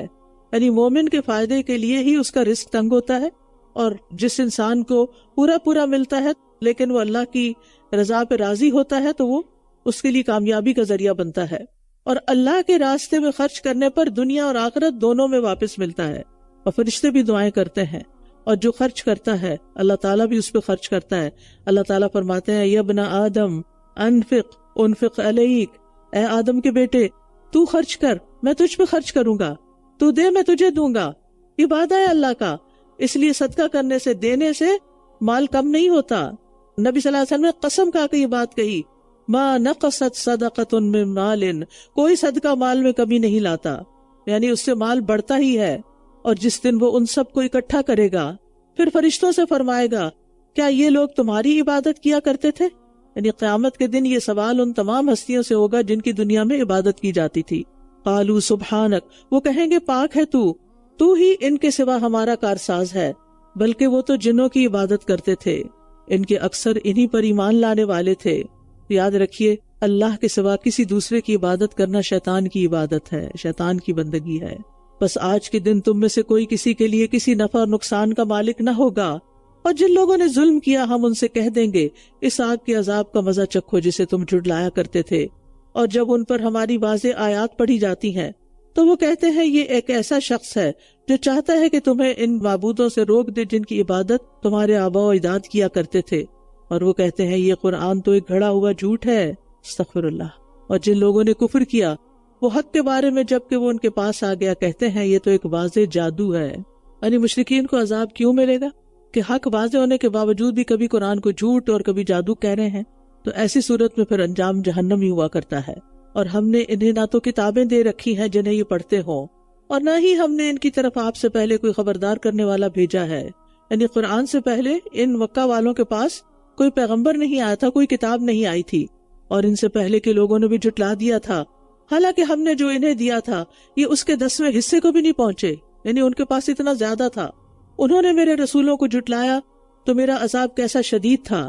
یعنی پہلی قومیں طاقت اور شان و شوکت میں عربوں سے بہت آگے تھی، لیکن رسولوں کو جھٹلانے کی وجہ سے ان کا انجام تباہی اور بربادی کی شکل میں ہوا۔ کہہ دیجئے میں تو تمہیں صرف ایک بات کی نصیحت کرتا ہوں کہ تم اللہ کے لیے دو اور ایک ایک ہو کر کھڑے ہو جاؤ، پھر تم خوب غور و فکر کرو۔ تمہارے ساتھی کو کوئی جنون لاحق نہیں، وہ تو تمہیں ایک سخت عذاب سے پہلے خبردار کرنے والا ہے۔ کہہ دیجئے جو اجرت بھی میں نے تم سے مانگی ہے تو وہ تمہارے لیے ہے، مجھے مت دو، مانگی ہی نہیں تھی۔ یہ بہت زبردست دلیل ہے، قوی دلیل۔ میرا اجر تو اللہ کے ذمہ ہے اور وہ ہر چیز پر خوب گواہ ہے کہ میں تم سے اس کے بدلے کو مال لیتا ہوں یا نہیں۔ کہہ دیجئے بے شک میرا رب حق بات کا القاء کرتا ہے جو سب غیبوں کا جاننے والا ہے۔ کہہ دیجئے حق آ گیا اور باطل نہ تو ابتدا کرتا ہے اور نہ وہ اعادہ کر پائے گا، یعنی باطل ہمیشہ کے لیے مٹ جائے گا۔ اور دیکھا بھی گیا کہ بیت اللہ سے نبی صلی اللہ علیہ وسلم نے وہ سارے بت گرا دیے، توڑ دیے۔ کہہ دیجئے اگر میں بھٹک گیا ہوں تو میرا بھٹکنا میری اپنی ذات کے ذمہ ہے، اور اگر میں ہدایت پر ہوں تو یہ اس وحی کی وجہ سے ہے جو میری طرف میرے رب کی طرف سے کی جاتی ہے۔ بے شک وہ خوب سننے والا بہت قریب ہے۔ یعنی اللہ سبحانہ تعالیٰ سب کچھ سنتا ہے اور وہ بندے کے قریب بھی ہے۔ اور اگر آپ دیکھیں جب وہ گھبرا جائیں گے تو بھاگ نہ سکیں گے اور قریب کی جگہ سے پکڑ لیے جائیں گے۔ یعنی دنیا کے بعد آخرت کی تمام منزلیں ہیں جن میں موت کے وقت فرشتوں کی آمد، پھر قبر میں سوال جواب، پھر قبروں سے نکلنا اور اللہ تعالیٰ کے حضور پیش ہونا، پھر جہنم میں جانا، یہ سب کچھ اس میں شامل ہے۔ تو کفار پر جب اللہ کی گرفت آئے گی تو ان پر گھبراہٹ طاری ہو جائے گی۔ آج جو لوگ بہت ڈینگے مارتے ہیں، لیکن جب دنیا کی مہلت ختم ہوگی تو اللہ تعالیٰ پکڑے گا اور ان پر گھبراہٹ طاری ہوگی، اور اس وقت ان کے لیے بچ نکلنے کی کوئی صورت نہیں ہوگی، دنیا میں بھی نہیں ہے اور آخرت میں بھی نہ ہوگی۔ وَقَالُوا آمَنَّا بِهِ وَأَنَّا لَهُمُ التَّنَاوُشُ، اور وہ کہیں گے ہم اس پر ایمان لائے، اور ان کے لیے دور کی جگہ سے ایمان حاصل کرنا کیوں کر ممکن ہوگا۔ تناوش کا مطلب ہوتا ہے کہ آسانی سے کسی چیز کو حاصل کر لینا، لے لینا۔ یعنی ایمان لانے کی جگہ دنیا تھی جو اب تمہارے پیچھے رہ گئی، بہت دور رہ گئی۔ توبہ کا وقت تو موت سے پہلے تک کا تھا، اب تم واپس دنیا میں جا کر وہ سب کچھ نہیں لا سکتے۔ اور اس سے پہلے انہوں نے اس کا انکار کیا تھا اور وہ دور کی جگہ سے بن دیکھے تیر تکے پھینکتے رہے، اور ان کے درمیان اور جو یہ خواہش کریں گے اس کے درمیان رکاوٹ ڈال دی جائے گی۔ ان کی خواہش کیا ہوگی؟ واپس دنیا میں جائیں، جیسا کہ اس سے قبل ان جیسوں کے ساتھ کیا گیا۔ بے شک یہ ایک بے چین کر دینے والے شک میں مبتلا تھے۔ سورۃ فاطر۔ سب تعریفیں اللہ ہی کے لیے ہیں جو آسمانوں اور زمین کا پیدا کرنے والا ہے، فرشتوں کو پیامبر بنانے والا ہے، جو 2 اور 3 اور 4 پروں والے ہیں۔ وہ مخلوق میں جو چاہتا ہے اضافہ کرتا ہے۔ بے شک اللہ ہر چیز پر خوب قدرت رکھنے والا ہے۔ اللہ جو رحمت لوگوں کے لیے کھول دے تو کوئی اسے بند کرنے والا نہیں، اور جسے وہ بند کر دے اس کے بعد اسے کوئی کھولنے والا نہیں، اور وہ غالب خوب حکمت والا ہے۔ رحمت سے مراد وہ نعمت جو اللہ اپنے بندوں کو عطا کرتا ہے۔ تو نعمت دینے والی ذات اور روکنے والی ذات صرف اللہ کی ہے۔ ہم ہر فرض نماز کے بعد کہتے ہیں نا، اللہم لا مانع لما اعطیت ولا معطی لما منعت ولا ينفع ذا الجد منک الجد۔ یا ایھا الناس، اے لوگو، تم پر جو اللہ کی نعمتیں ہیں ان کو یاد کرو۔ کیا اللہ کے سوا کوئی اور پیدا کرنے والا ہے جو تمہیں آسمان اور زمین سے رزق دیتا ہو؟ اس کے سوا کوئی معبود نہیں، تم کہاں سے پھیرے جاتے ہو؟ یعنی اللہ کی نعمتیں یاد کرنے کا حکم دیا جا رہا ہے۔ نمک حرام نہ بنو، سوچو کس نے دیا ہے یہ سب کچھ تمہیں، اس لیے فرما برداری بھی پھر اسی کی کرو۔ اور اگر یہ آپ کو جھٹلاتے ہیں تو یقیناً آپ سے پہلے کئی رسول جھٹلائے گئے، اور سب کام اللہ ہی کی طرف لوٹائے جاتے ہیں۔ توحید کے بعد رسالت کا ذکر ہے۔ قرآن کریم میں کئی مقامات پر رسولوں کا حوالہ دے کر آپ صلی اللہ علیہ وسلم کو تسلی دی گئی۔ اے لوگو، بے شک اللہ کا وعدہ سچا ہے، لہٰذا دنیا کی زندگی تمہیں ہرگز دھوکے میں نہ ڈالے۔ یہ ہم سب سے خطاب ہے، دنیا کی زندگی سے دھوکہ نہ کھائیں، اور نہ ہی وہ بڑا دھوکے باز اللہ کے بارے میں تمہیں دھوکے میں ڈالے۔ اور بڑا دھوکے باز کون ہے؟ شیطان۔ اور وہ کئی طرح سے انسان کو دھوکے میں ڈالتا ہے. کسی کو کہتا ہے اللہ ہے ہی نہیں، یہ کائنات خود چل رہی ہے. کسی کو کہتا ہے اور بھی معبود ہیں. کسی کو کہتا ہے گناہ کر لو پھر توبہ کر لینا، نیک بن جانا. کسی کو اللہ کی رحمت کے نام پہ دھوکہ دیتا ہے کہ اللہ بڑا غفور رحیم ہے، جتنے چاہو گناہ کرو. تو شیطان اکثر لوگوں کو دھوکے میں ڈالے ہوئے ہے صوفہ کے ساتھ. اچھا میں پھر کر لوں گا. ان الشیطان لکم عدو، بے شک شیطان تمہارا دشمن ہے تو اسے دشمن ہی سمجھو. وہ تو اپنے گروہ کو صرف اس لیے بلاتا ہے تاکہ وہ بھڑکتی ہوئی آگ کے ساتھیوں میں سے ہو جائیں. یعنی شیطان ہمیشہ سے دشمن ہے، ہمیشہ رہے گا. اور اس کی دشمنی کی بنیاد حسد ہے جو اسے آدم سے ہوئی سجدہ کرنے کے حکم ملنے پر. تو شیطان کو پھر دشمن ہی سمجھا جائے. فاتخذوہ عدوا. اور شیطان سے دشمنی کا مطلب کیا ہے کہ ہر اس کی بات میں اس کی مخالفت کی جائے، اس کے اپوزٹ چلا جائے. اور شیطان کے گروہ سے مراد کون لوگ ہیں؟ جو اس کے راستے پہ چلتے ہیں، اسی جیسے کام کرتے ہیں. اور وہ اپنے ساتھ اپنے دوستوں کو بھی جہنم میں لے جانا چاہتا ہے، کیونکہ المرء مع من احب.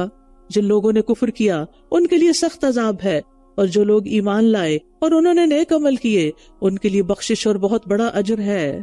کیا بھلا وہ شخص جس کے لیے اس کا برا عمل خوبصورت بنا دیا گیا ہو پھر وہ اسے اچھا سمجھتا ہو، ہدایت یافتہ جیسا ہو سکتا ہے؟ بے شک اللہ جسے چاہتا ہے گمراہ کرتا ہے اور جسے چاہتا ہے ہدایت دیتا ہے. بس آپ کی جان ان پر حسرتیں کر کے نہ جاتی رہے. جو کچھ یہ کرتے ہیں اللہ اسے خوب جانتا ہے. اور برے عمل سے مراد یہاں کفر اور شرک ہے جسے اس نے لوگوں کے لیے مزین کر رکھا ہے. گناہ کرنے والا شخص جو سمجھتا ہے میں گناہ گار ہوں وہ تو توبہ کر لیتا ہے، لیکن جو شخص خود ساختہ عمل کو نیکی سمجھتا ہے اس کے لیے تو توبہ بھی مشکل ہوتی ہے. اور وہ اللہ ہی ہے جو ہواؤں کو بھیجتا ہے جو بادلوں کو اٹھاتی ہیں، پھر ہم اسے ایک مردہ شہر کی طرف ہانک کر لے جاتے ہیں، پھر ہم اس کے ذریعے زمین کو اس کی موت کے بعد زندہ کر دیتے ہیں. دوبارہ جی اٹھنا بھی اسی طرح ہوگا. من کان یرید العزت فللہ العزت جمیعا. جو کوئی عزت چاہتا ہے وہ جان لے کہ عزت تو ساری کی ساری اللہ ہی کے لیے ہے. تمام پاکیزہ کلمات اسی کی طرف چڑھتے ہیں اور نیک عمل ان کو بلند کرتا ہے. اور وہ لوگ جو بری چالیں چلتے ہیں ان کے لیے سخت ترین عذاب ہے، اور ان لوگوں کا مکر تباہ و برباد ہو جائے گا. کلمہ طیبہ سے مراد کلمہ توحید ہے، اچھی بات ہے. تو ہر اچھی بات اللہ کی طرف چڑھتی ہے، لیکن ناپاک باتیں اوپر نہیں جاتی. تو عمل صالح جو ہوتا ہے وہ باتوں کو بلند کرتا ہے. صرف بات سے کچھ نہیں بنتا جب تک عمل اس کے ساتھ نہ ہو. عمل اس کا کیریئر ہے. اور اللہ نے تمہیں مٹی سے پیدا کیا، پھر نطفے سے، پھر اس نے تمہیں جوڑے جوڑے بنا دیا. اور کوئی مادہ جو حاملہ ہوتی ہے اور بچہ جنتی ہے وہ سب اس کے علم میں ہوتا ہے. اور کوئی عمر رسیدہ جو عمر دیا جاتا ہے اور اس کی عمر میں جو کمی کی جاتی ہے وہ ایک کتاب میں لکھا ہوا ہے. بے شک یہ اللہ پر بہت آسان ہے. یعنی مادہ کے حمل سے لے کر پیدائش تک کے سارے مراحل صرف اللہ کی قدرت سے انجام پاتے ہیں.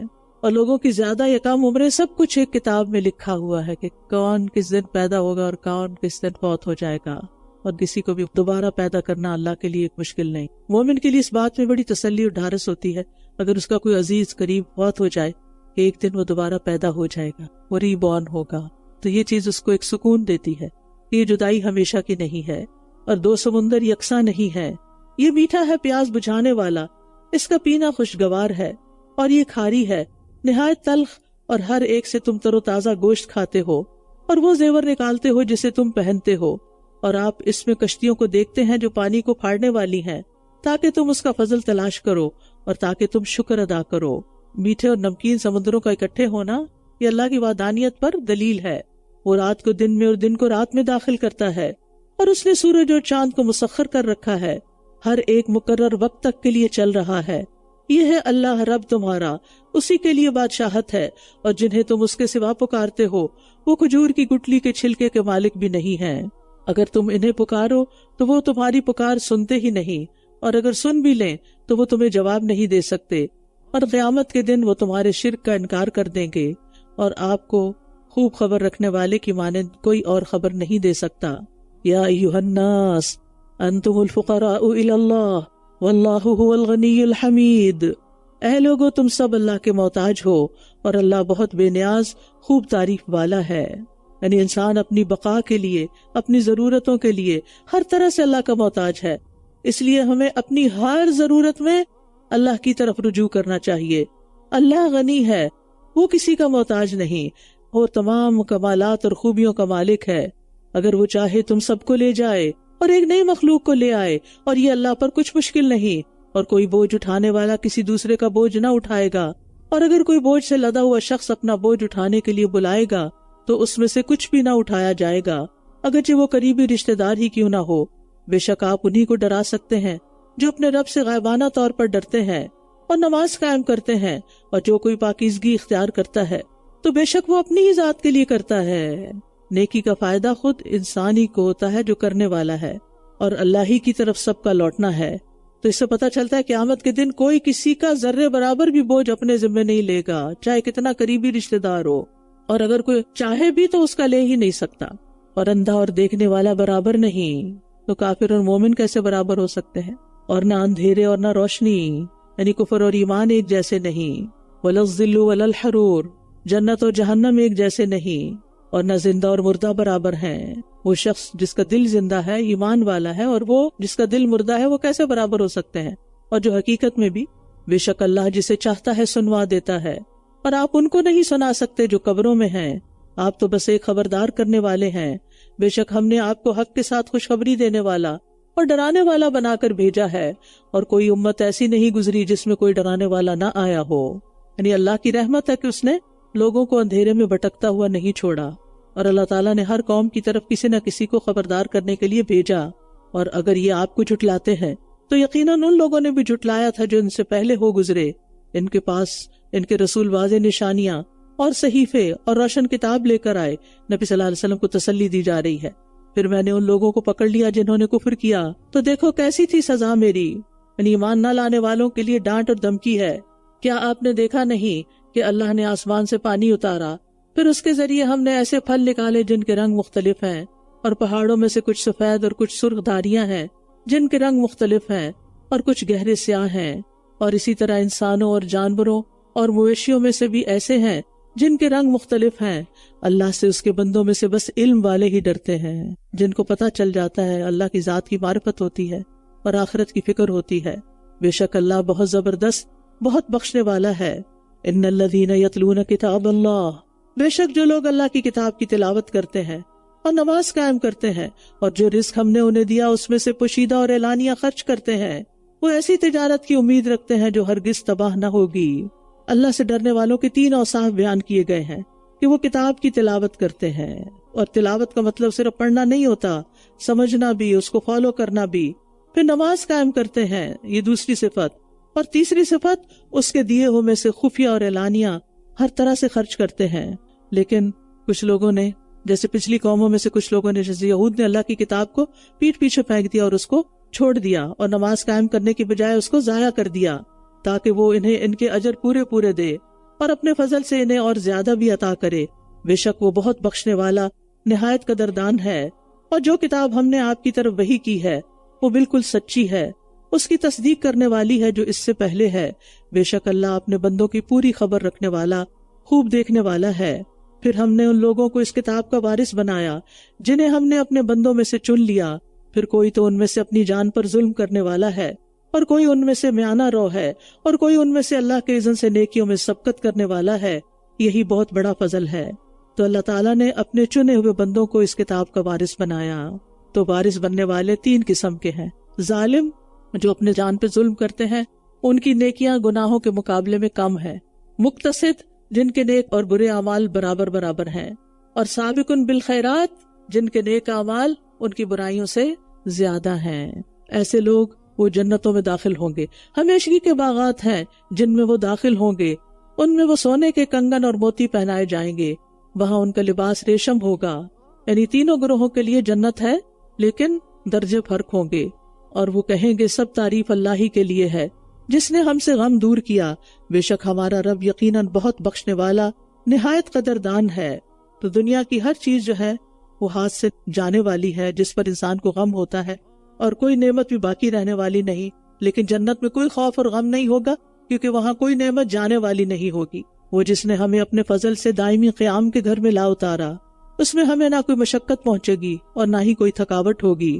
جنت میں ہمیشہ رہنا محض اللہ کا فضل ہے، اور کوئی شخص اپنے عمل سے جنت میں داخل نہیں ہو سکتا جب تک کہ اللہ کا فضل نہ ہو۔ اور جن لوگوں نے کفر کیا ان کے لیے جہنم کی آگ ہے، نہ ان کا کام تمام کیا جائے گا کہ وہ مر جائیں، اور نہ ہی ان سے اس کا کچھ عذاب ہی ہلکا کیا جائے گا۔ ہر ناشکرے کو ہم اسی طرح بدلہ دیتے ہیں۔ جنت والوں کے بعد جہنم والے بدنصیبوں کا ذکر ہے، اور وہ لوگ اس میں چلائیں گے، اے ہمارے رب ہمیں نکال لے، ہم نیک عمل کریں گے برخلاف اس کے جو ہم کیا کرتے تھے۔ کہا جائے گا کیا بھلا ہم نے تمہیں اتنی عمر نہ دی تھی کہ اس میں جو نصیحت حاصل کرنا چاہتا تو کر سکتا تھا، اور تمہارے پاس خبردار کرنے والا بھی آیا تھا، بس عذاب کا مزہ چکھو۔ تو ظالموں کے لیے کوئی مددگار نہ ہوگا، یعنی جہنمی دنیا میں واپس جانے کی تمنا کریں گے تو اللہ تعالیٰ کیا فرمائیں گے کہ تمہیں اتنی عمر نہیں دی گئی تھی کہ تم اپنے آپ کو ٹھیک کر کے آتے۔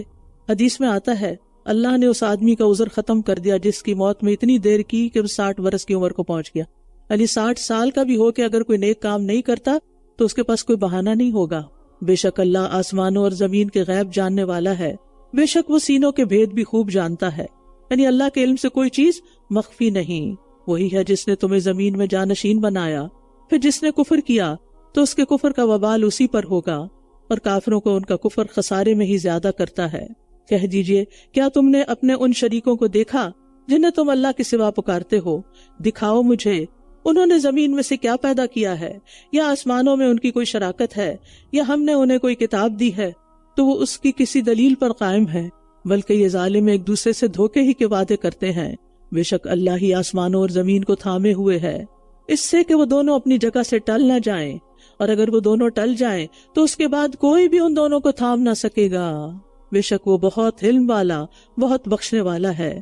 تو مطلب یہ کہ خود ساختہ معبود بھی اپنے آپ کو سنبھال نہیں سکیں گے، کہاں یہ کہ کسی اور کو سہارا دیں۔ ان کے برعکس اللہ کی شان یہ ہے کہ وہ آسمان و زمین کو سہارا دیے ہو، تو تمہیں سہارا دینا کیا مشکل ہے اس کے لیے کہ تم اسے چھوڑ کر ان کی طرف آتے ہو۔ وَأَقْسَمُوا بِاللَّهِ جَهْدَ أَيْمَانِهِمْ، اور انہوں نے اللہ کی پکی قسمیں کھائی تھیں کہ اگر ان کے پاس کوئی ڈرانے والا آیا تو وہ ضرور تمام امتوں سے زیادہ ہدایت یافتہ ہوں گے۔ پھر جب ان کے پاس ایک ڈرانے والا آ گیا تو اس کے آنے نے ان کو نفرت ہی میں زیادہ کیا۔ استکباراً فی الارض، زمین میں تکبر کرنے اور بری چال چلنے کی وجہ سے، اور بری چال اپنے چلنے والے کو ہی گھیرتی ہے۔ کیا یہ پہلوں کے طریقے کا انتظار کر رہے ہیں، اور آپ اللہ کے طریقے کو ہرگز پھرنے والا نہ پائیں گے؟ یعنی اللہ تعالیٰ اپنے ارادے کو تبدیل نہیں کرتا کہ جس قوم کو سزا دینی اس کو چھوڑ کے کسی اور کو دے دے۔ کیا بھلا یہ زمین میں چلے پھرے نہیں؟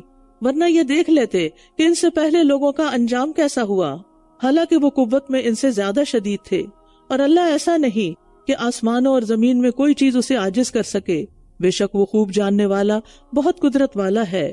یعنی اللہ ہر کسی کو پکڑ سکتا ہے، اس کی گرفت سے کوئی بھی بھاگ نہیں سکتا، کوئی چیز اللہ کو عاجز نہیں کر سکتی، اس کی پکڑ سے بچ نہیں سکتی۔ اور اگر اللہ لوگوں کو ان کے کیے کی بدولت پکڑ لیتا تو اس زمین کی پشت پر کوئی جاندار نہ چھوڑتا، لیکن وہ انہیں ایک وقت مقرر تک مہلت دیتا ہے، پھر جب ان کا وہ وقت آ جائے گا تو یقیناً اللہ اپنے بندوں کو خوب دیکھنے والا ہے۔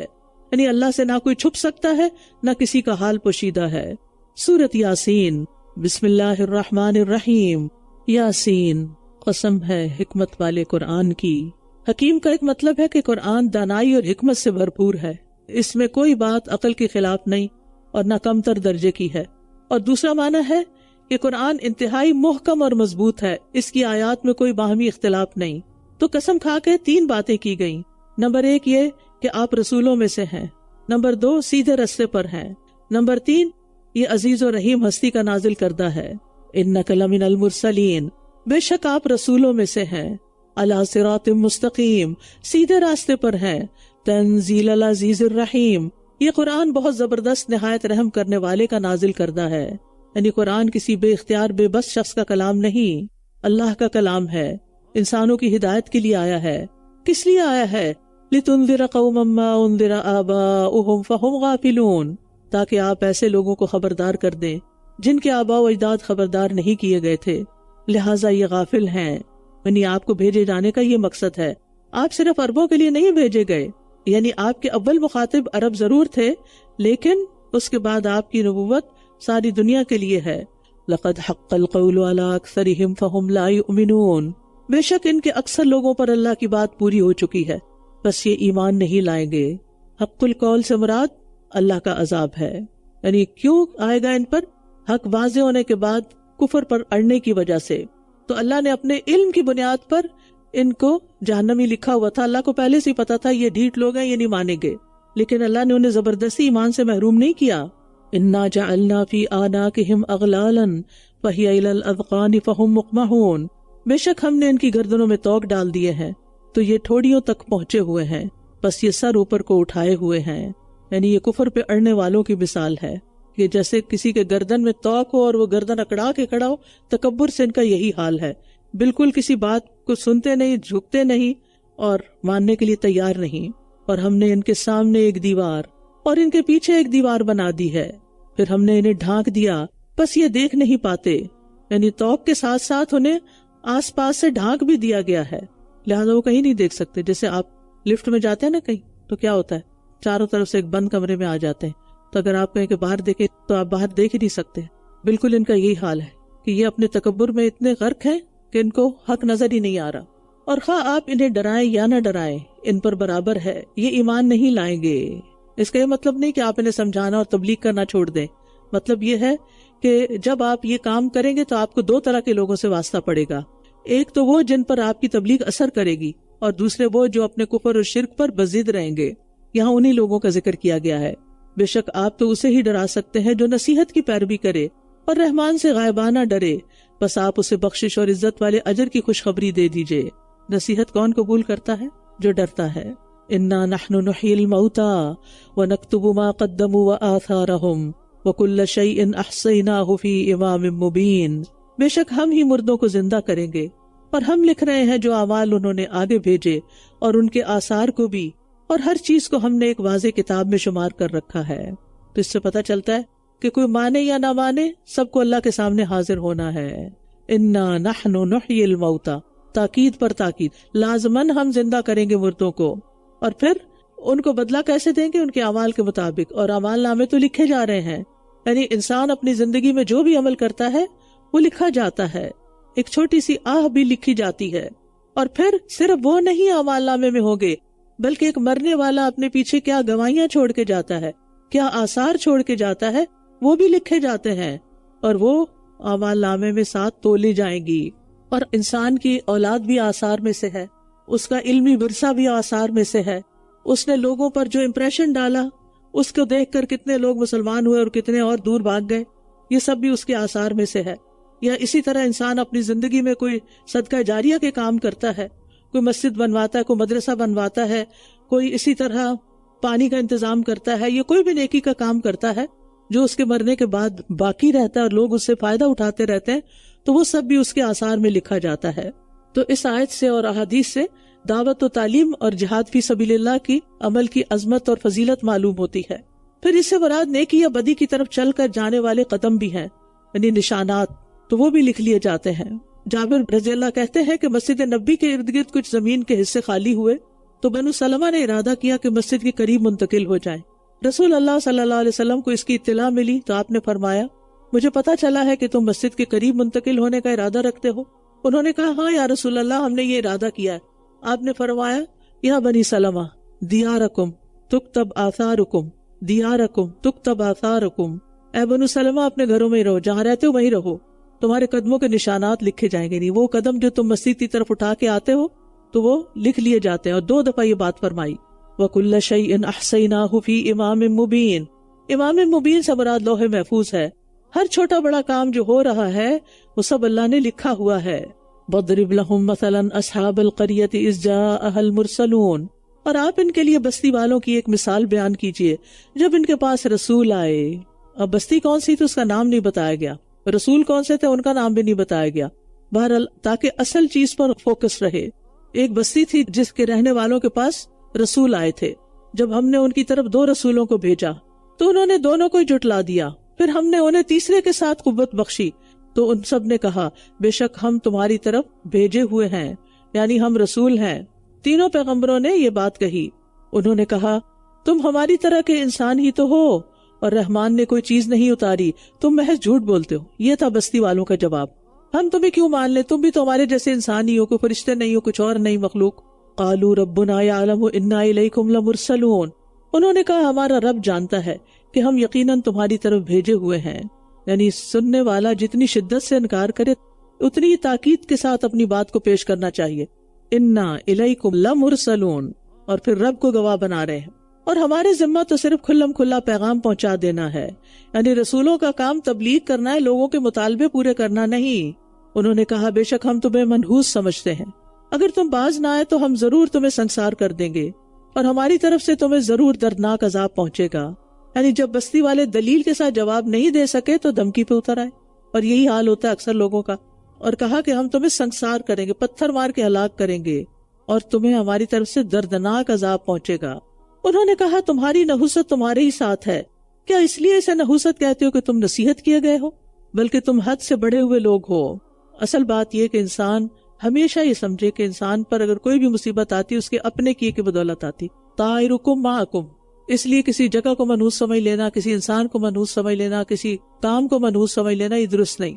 وجاء من اقصى المدینة رجل یسعى قال یا قوم اتبعوا المرسلین، اور شہر کے پرلے کنارے سے ایک شخص دوڑتا ہوا آیا، وہ بولا اے میری قوم ان رسولوں کی پیروی کرو۔ قریب والوں کو توفیق نہیں ہوئی، دور سے سن کے ایک آ گیا۔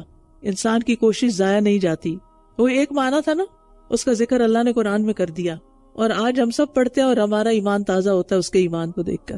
اور شہر کے پرلے کنارے سے ایک شخص دوڑتا ہوا آیا، وہ بولا اے میری قوم ان رسولوں کی پیروی کرو، پیروی کرو ان کی جو تم سے کسی اجرت کا سوال نہیں کرتے جبکہ وہ ہدایت یافتہ ہیں۔ اس نے دیکھے کیسے پہچانا، نمبر 1 اس بات سے کہ اپنے کام پہ تم سے کوئی اجرت نہیں مانگتے، اور نمبر 2 یہ کہ وہ ان کا رہن سہن، ان کا لائف سٹائل بہت ہدایت یافتہ ہے، ہدایت پر ہیں، لہذا تم بھی ہدایت پہ آ جاؤ گے اگر ان کی بات مان لو گے۔ وآخر دعوانا ان الحمد للہ رب العالمین۔